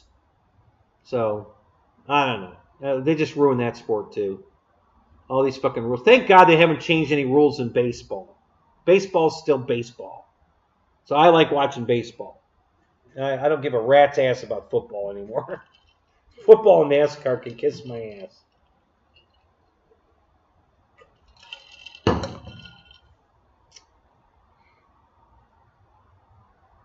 Yeah, IMSA, that's cool. NHRA, AHRA, yeah, IHRA, yeah. I watch that stuff, when I can, yeah.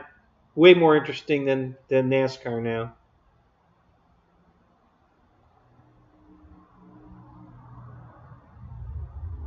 Yeah, 30-minute pit stop.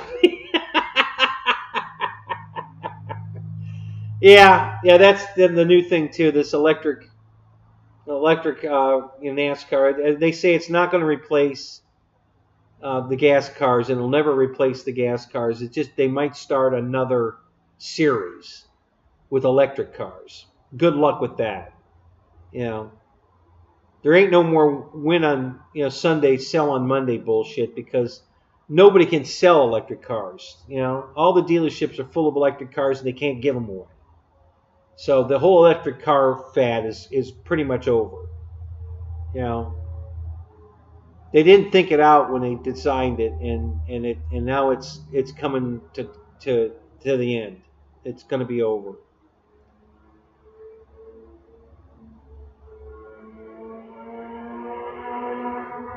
Right, exactly, Dylan. You're right. Yeah, the GT3 and GT4 are way closer to stock cars than NASCAR is now. Way closer. So, yep. And I can tell you exactly why the electric cars are going out. Nobody thought of this when they did it, and this is why it didn't work. If everybody used the same, listen, everybody had the same headlights, same turn signal lights. Yeah, it was standardized. Everybody had the same shit. You just go to the store and buy a headlight, and it would fit Ford, Chevy, Dodge, and it was the same fucking headlight. It worked in all the cars. So when they come out with electric cars, everybody's batteries, is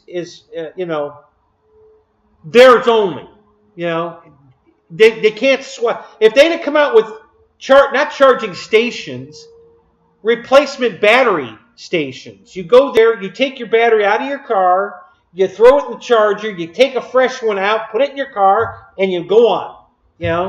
Not 2 hours, 3 hours to charge it. You take a charged one out, you put it in your car, you put your dead one in, it automatically recharges, and you go on. That's what they needed all over the world, the country at least, so that you could keep driving your electric car. Forget this bullshit charging shit. And if they'd have done that, the electric car shit would have worked. But because they didn't do that, it's on its way out. And it's too late to change it now.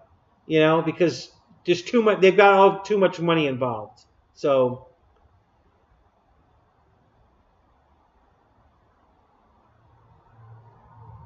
what is this? I ordered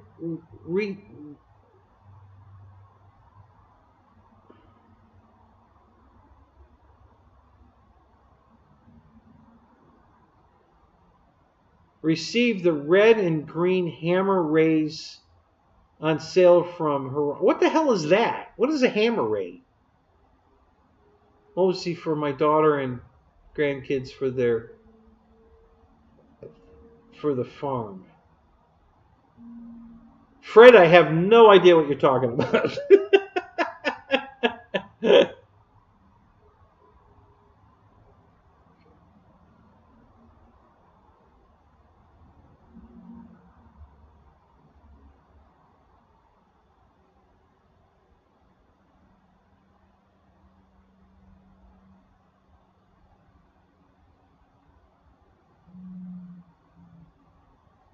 You got a rust hole big enough to put a bowling ball through? That's not a that's not a rust hole, dude. That's a mortar round. What the hell?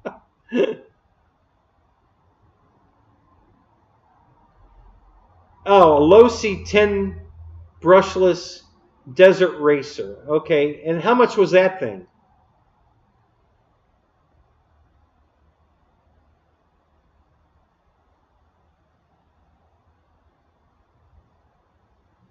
Can he come out and play?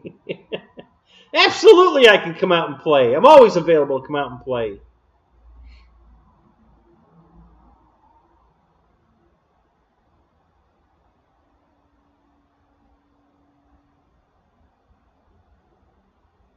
Yeah, exactly, Dylan. Yeah, let's save all that lipo, stuff for us. Screw put it in cars.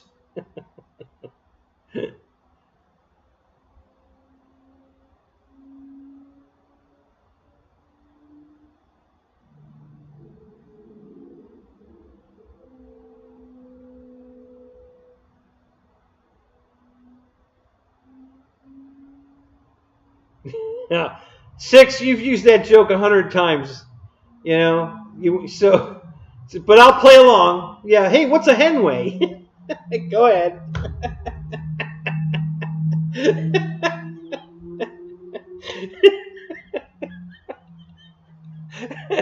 You guys are hilarious. I don't know, about 5 pounds or whatever. I don't know. What's a henway? Oh my God.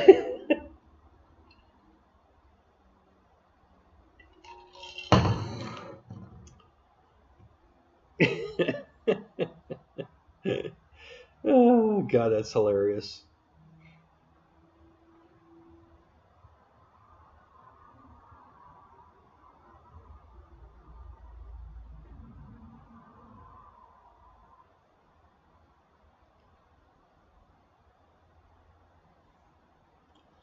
I guess I'll have to go look those up to see what the hell Fred's talking about.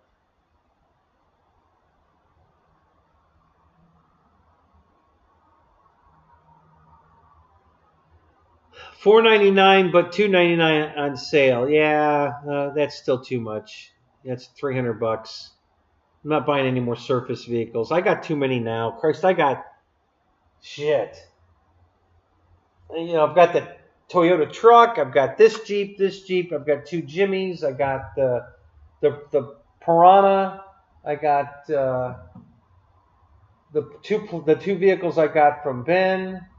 I've got two of the Voltage pickups. I've got the one that looks like the Outcast or whatever. Got two of those. I bought the FMS. Bought a shitload of the FMS ones. I got the Massigan. I got the little truck that looks like a '49 Ford. I got that Jeep, the Toyota. No, the Toyota FJ.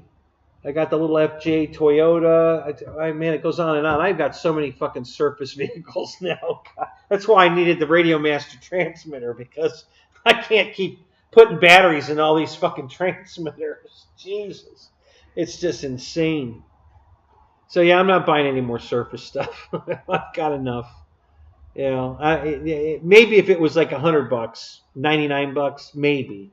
But yeah, I'm not paying $300 for anything. I've got way too many surface stuff now I can't play with. So I'm not buying any more. Plus my associated stadium truck, which that's always in the trailer. I had that at the field with me this weekend, just in case. I did run it a little bit down at Manatee Field. There was a kid showed up with his. He had I've got two of the low C grave diggers. Or no, I don't have the low C grave diggers. I have the axle grave diggers. I have two of those. And a kid showed up with one of those, so he was running around. So I took my truck out and ran around with him for a few minutes. What the hell else do I have? God, I've got so many fucking surface vehicles. I don't even. Yeah, so I'm not buying any more surface stuff. I'm over that.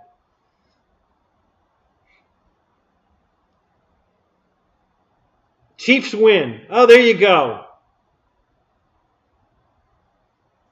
So did Swift jump out of the damn box up there she's in? She's so happy.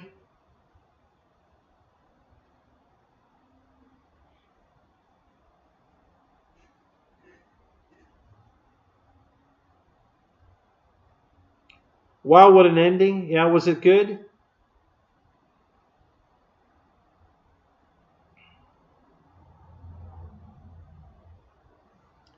And what time is it? 11:40. 11:48. Is that what? Or 10:48? What do I got here? Yeah, like 10:48. Yeah.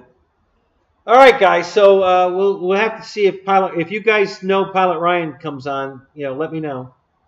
Yeah, because I'm just gonna jump out. I'm not gonna get involved with Pilot Ryan's time. It's his show. I'm just the warm-up guy.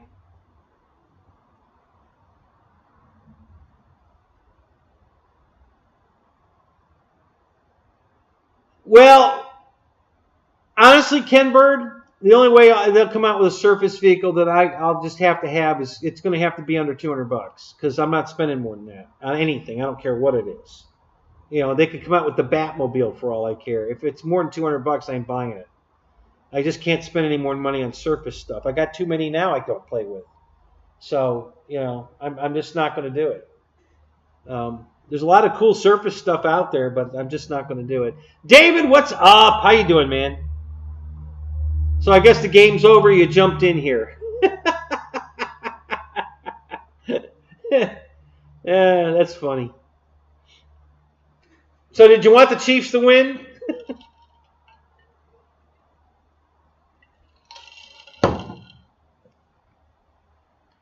I think Deb wanted the Chiefs to win, so she's probably happy.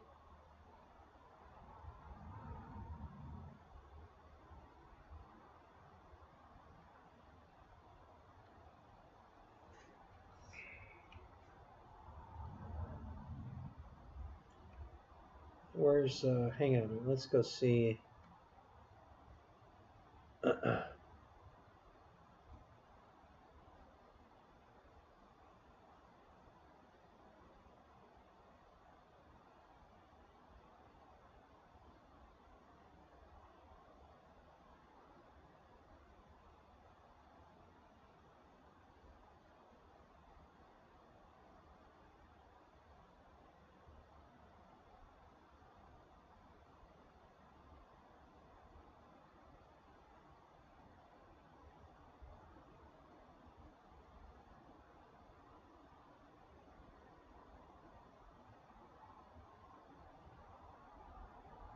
All right. I'm just checking to see if Ryan went live yet. I imagine he's gonna. So.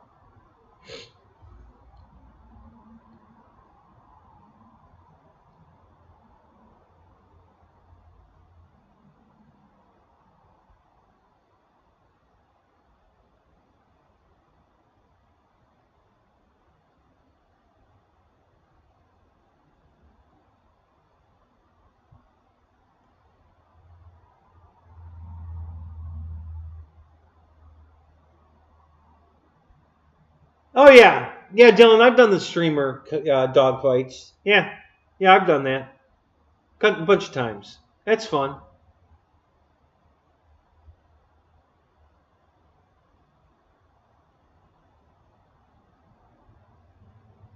You would have bet on the 49ers, really?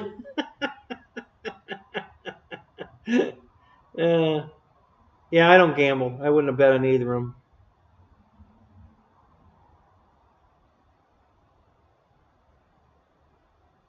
Yeah, there you go.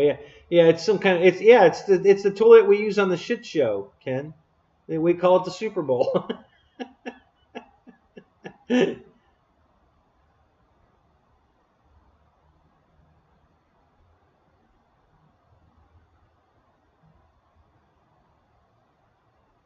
Well, you want to go up with something you don't care if you lose it, because usually there's a midair involved at some point.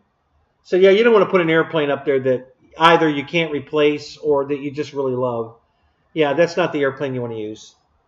You know, the best plane to use in a streamer cut dogfight is a flight test plane. You know, foam board. You don't care if it survives. That's the perfect airplane for a streamer dogfight. You know, you build yourself a foam board airplane for a couple dollars. You go up there, you fly around with a streamer on it. You have fun, and if you crash or it gets cut in half, you don't care. So, you know, that's the best way to do it. I did it once with my Arrows Corsair, which got crashed, but it didn't break it too bad. Easy fix, and it survived. So I'm not too upset about it. It cracked the wing. You know, I just have to glue it back together. You won't even see it, you know, the way it cracked. So yeah, I'm not, you know, but yeah, I would, if in the future, I'll build a flight test plane for a combat, and that way you know, I'm only out a couple dollars a foam board. So.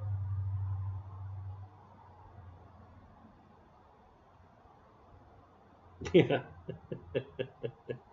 Yeah, this is the super toilet bowl shit show. That's good. I love that.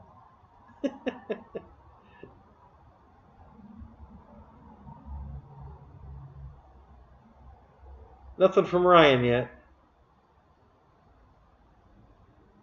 I assume he's going to go on. Did he say whether or not he was going to do a show? I thought he said he was going to watch the Super Bowl with his son, and then he would do a show after the Super Bowl. Isn't that what he said? Did I remember it wrong, or is that what he said? I thought that's what he said.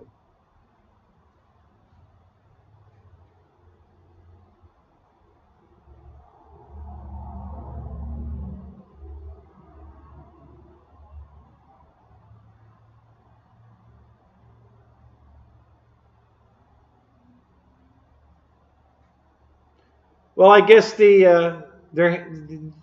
were um, chief Kansas City fans that live in your neighborhood.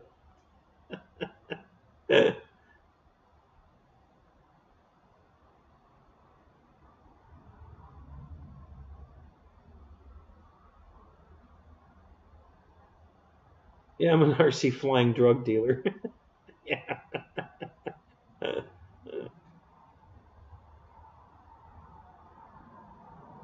Yeah, exactly. Thanks, David. Yeah, yeah, yeah. Michael, call the cops. They're always calling the cops on you. The cops are always at your house.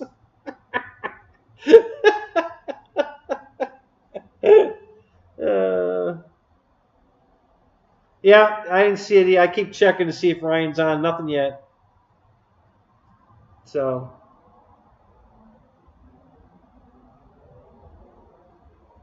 yeah, you live in Kansas City. Maybe why? Yeah, maybe, possibly.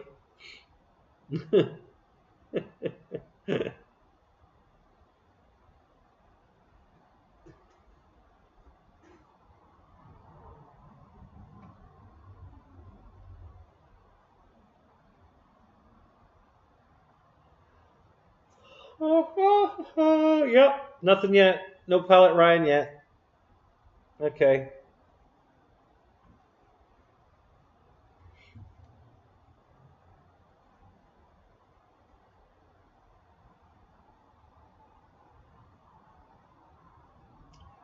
Michael, take one of your flight test planes out there and fly around and let them shoot bottle rockets at it.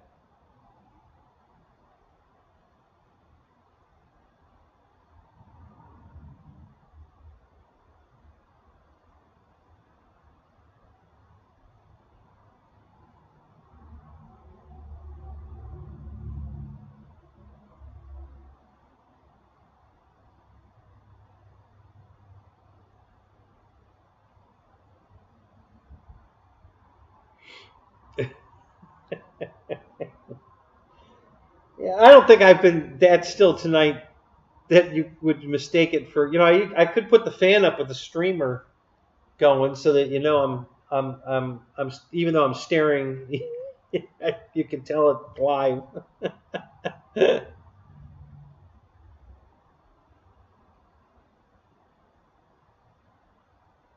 Oh, sorry about that, Michael. Yeah, yeah, your sister-in-law dying. I'm sorry to hear that. Um, yeah, we're all getting to that age where everybody we know is going to be dying. It's going to just suck here for a while, for sure.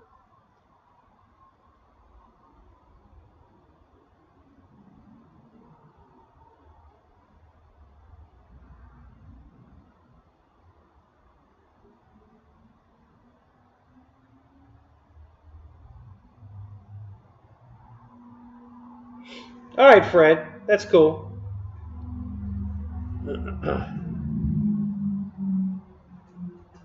She was 52. What the hell did she die from, Michael?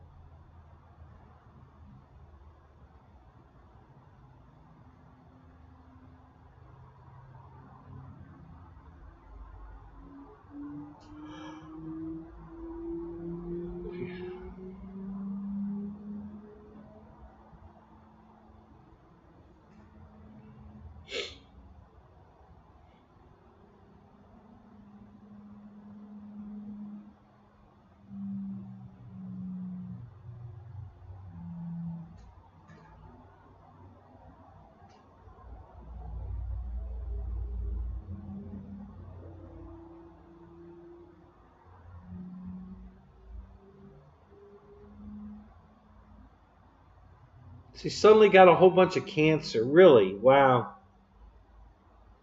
Did she smoke? Was she a heavy drinker? Anything that could have caused any of that?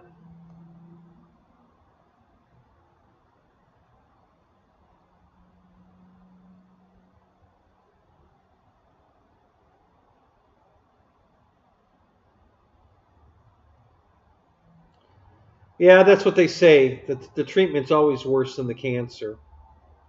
And then when it doesn't work, it's really bad because then you're suffered all that time and you died anyway. So yeah, that really sucks.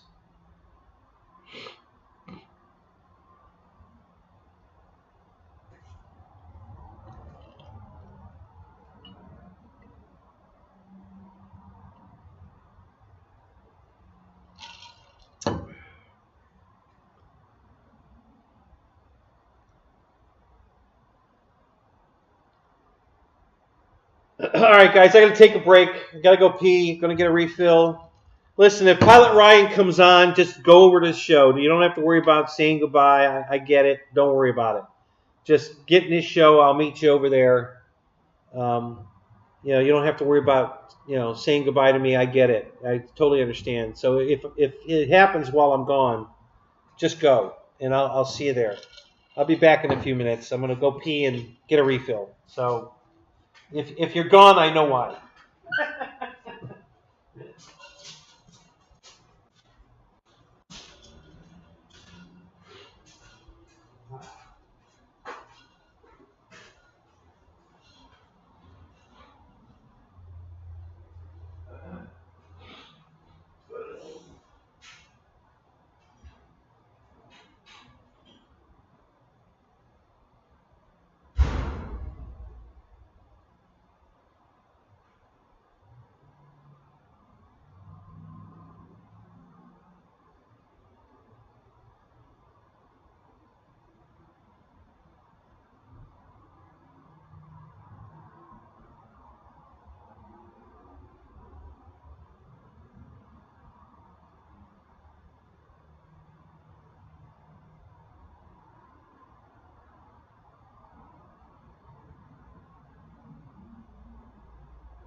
I got a link.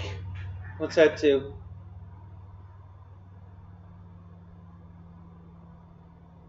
Yeah, no, well, on the way in, guys, I didn't have to drop the boys off at the pool on the way in, but by the time I got in there, I did. So sorry. I didn't think I had to do that, but then I did. So yeah. So anyway, any Pilot Ryan yet? He's not on yet. Let me look. Let's make sure he's not.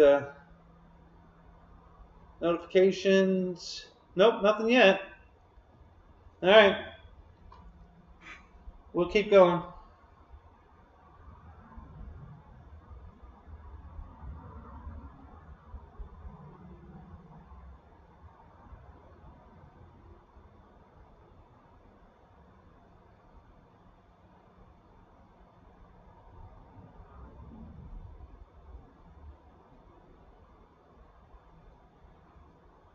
Yeah, I was afraid, Ken, when I, like I said, I've been doing this for 51 years. When I started my hobby shop, I think it was about 27 years ago, maybe 30. I thought the same thing. Am I going to ruin this? Am I going to not want to do this anymore because now it's the job? And for me, it wasn't. I loved it even more running my hobby shop. Had people come in, helping them get in the hobby. It was just what I'm doing here, but but live. And so yeah, it didn't ruin it for me. You're right though, it does sometimes. Um, but yeah, it didn't for me. My hobby shop, I hung into it for as long as I could. I really didn't want to close it, but I finally ended up having to have to close it because the economy had tanked, and they're just the last thing anybody's buying when they're trying to put food on the table is RC airplanes or RC cars. And just like Ryan, RC cars was my big, sell. I rarely ever sold an RC airplane, but I sold a shitload of RC cars. So, yeah, because it's just so easy to get into cars.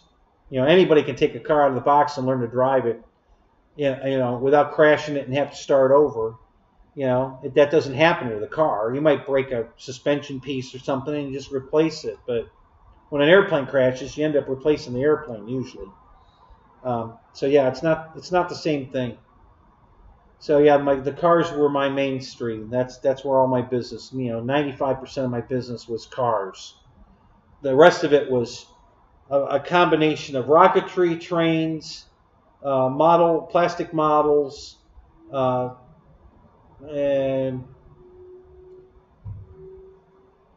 and RC airplanes. That 5% was a mixture of all the rest, but 95% of it was just RC cars.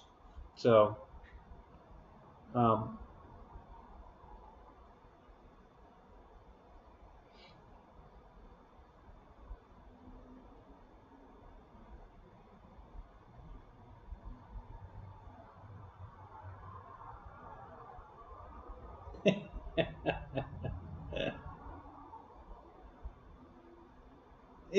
guys, when you have pets, that are playful, even a simple thing like going to the bathroom turns into, okay, I got to play with the dog for a few minutes because the dog brings you the toy and you got to throw it, So, yeah, I had to take a few extra minutes to play with the dog.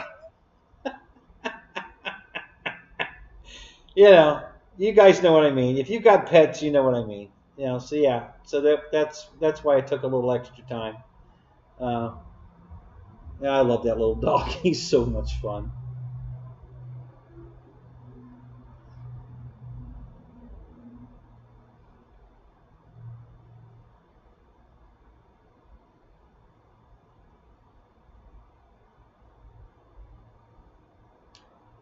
Well, nowadays, Dylan, it's even worse. Now with the FAA getting involved in our shit, and we have to have remote ID, and we have to have an AMA or an FAA license, and you have to do the trust. I mean, it's just gotten way out of hand. Um, it's ridiculous. What we have to go through now. Um, You know, where if you can go buy an RC car and you don't need anything. You know, just go buy it and play with it. You know, you don't have to jump through any fucking hoops. So yeah, they're just really trying to ruin our hobby, for sure. I don't know. I don't know. I hope it goes by the way of the electric car. I hope this whole thing just falls apart with all the remote ID and having Uber deliveries with, you know, flying quadcopter bullshit and all that. You know, I hope that all goes away and then we can just get back to our hobby the way it was originally. Um,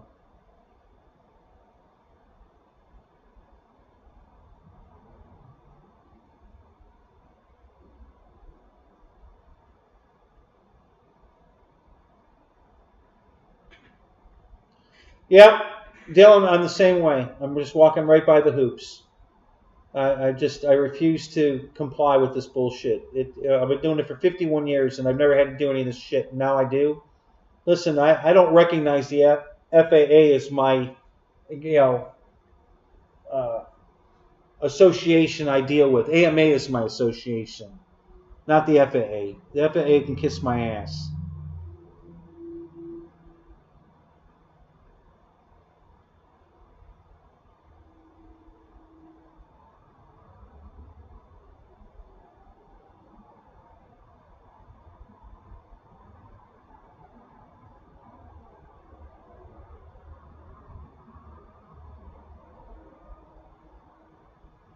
Yeah, Michael, that would be perfect. You know, to take a little foam board airplane into Congress and show them here's what you guys are regulating. This is this dangerous thing it's turned the whole world upside down. It's this little foam board airplane. Yeah, this is what you're regulating now.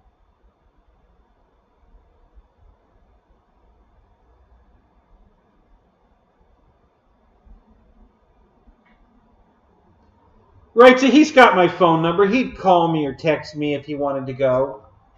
You know, that's not it. He knows I'll work with him. I've always worked with him. So if he wants to go live, he'll just go or he'll send me a message. You know, hey, you know, do you want, you know, can I go live? You know, it's not like we don't talk to each other. So yeah, you know, he knows how to get a hold of me.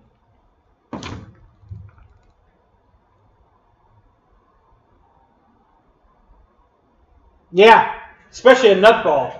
That only takes about 5 minutes to build. You know, hot glue gun, stick it together, put a servo on it, and send it. You know, that'd be perfect.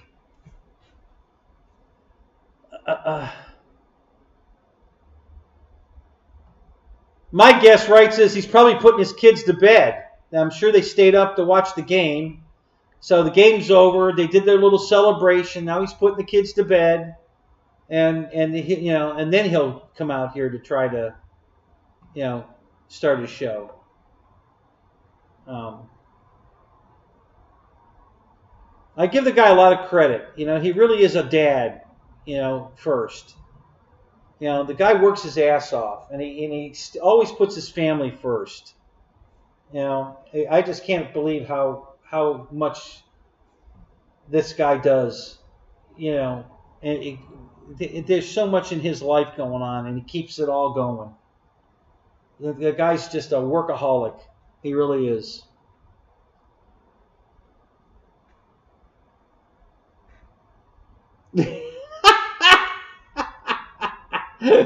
Yeah, Fred, you're right. There's more nutballs in Congress than RC.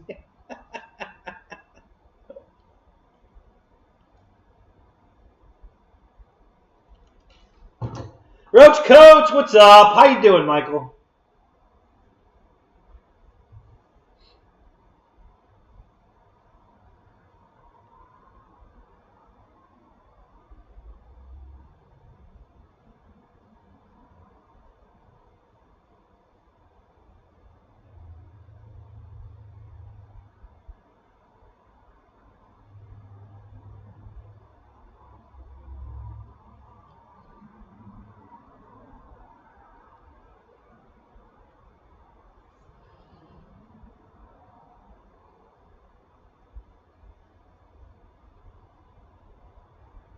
No, I wasn't ranting. I was just it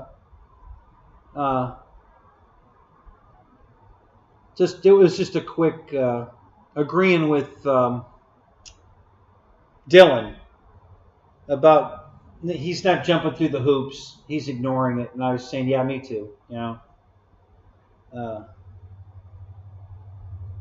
yeah, we're not opening that can of worms tonight.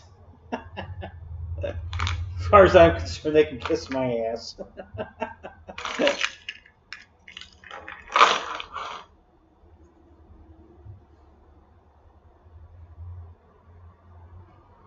Yeah, what are you in jail for? I was flying a nutball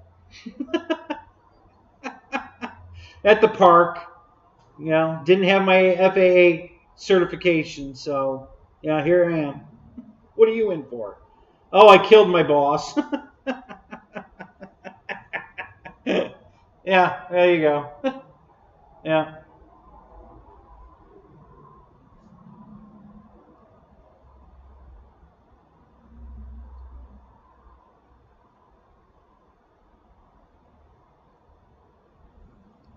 Jesus.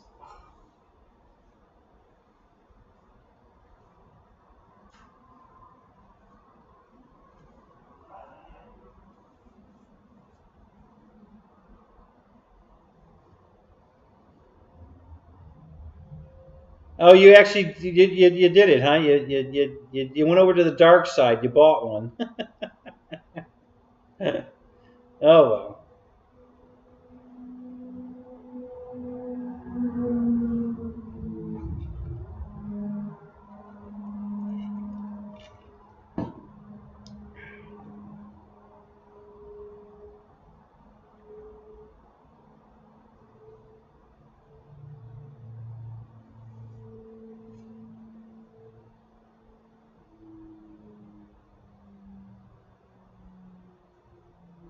Oh, get out of here. They didn't really make an electric Harley, did they?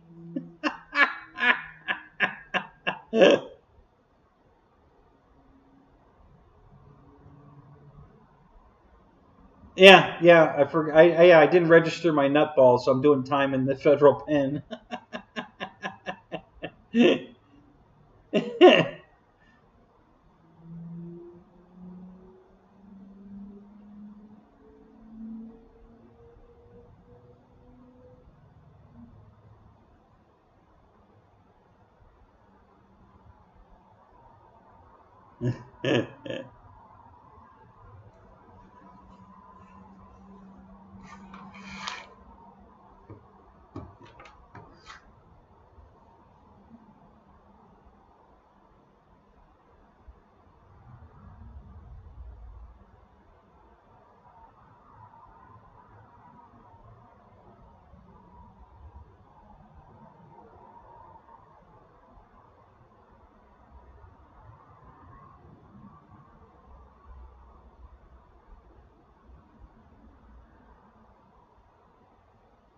I never heard that they did make an electric Harley. That's funny.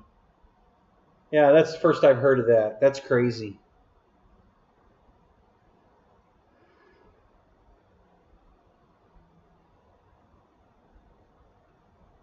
Yeah, I don't RC plane. I don't either. I can't understand how they're making us get remote IDs for a little foam airplane, but guys that fly in it, ultralights, don't have nothing. They don't have to have a license. They don't have to register nothing. Nothing. They can just buy it and go fly it anywhere they want, crash into people's houses, whatever. They don't have to do nothing. But we have to register our little foam airplanes. It's like, are you guys insane?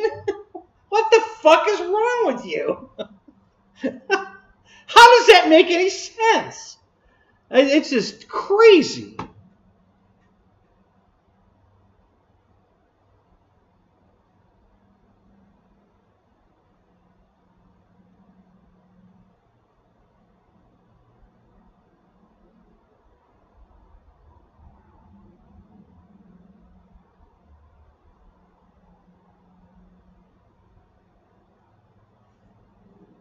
Yep, that's it, Roach. You hit the nail on the head. That's all you need. You just need a flash, and that's only if you fly past dusk, which you're not supposed to do anyway. But yeah, that's, I mean, it's just stupid. It's the stupidest thing I've ever, this new light sport shit. Same thing. They don't need anything. They don't have to register with the FAA. And they get in an airplane and go fly it somewhere. And I can't fly my little foamy nutball at the park without having a remote ID, passing a test, pay my dues to the FAA and the AMA. Like, what the fuck? Jesus. Ugh, it's just nuts.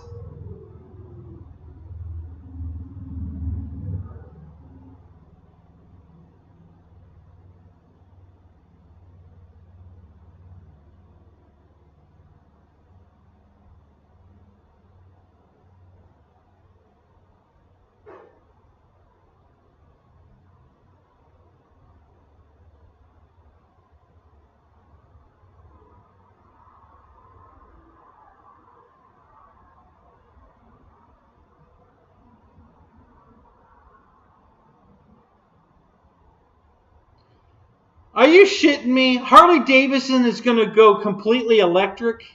That's their new claim to fame? They're going to go completely electric? Get the fuck out of here.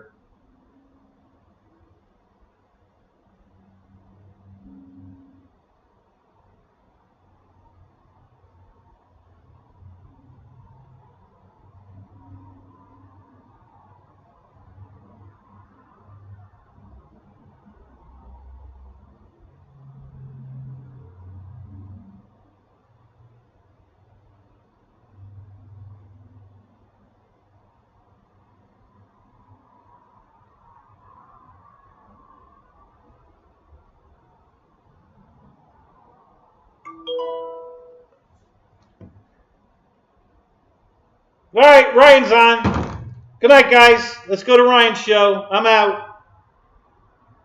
See ya.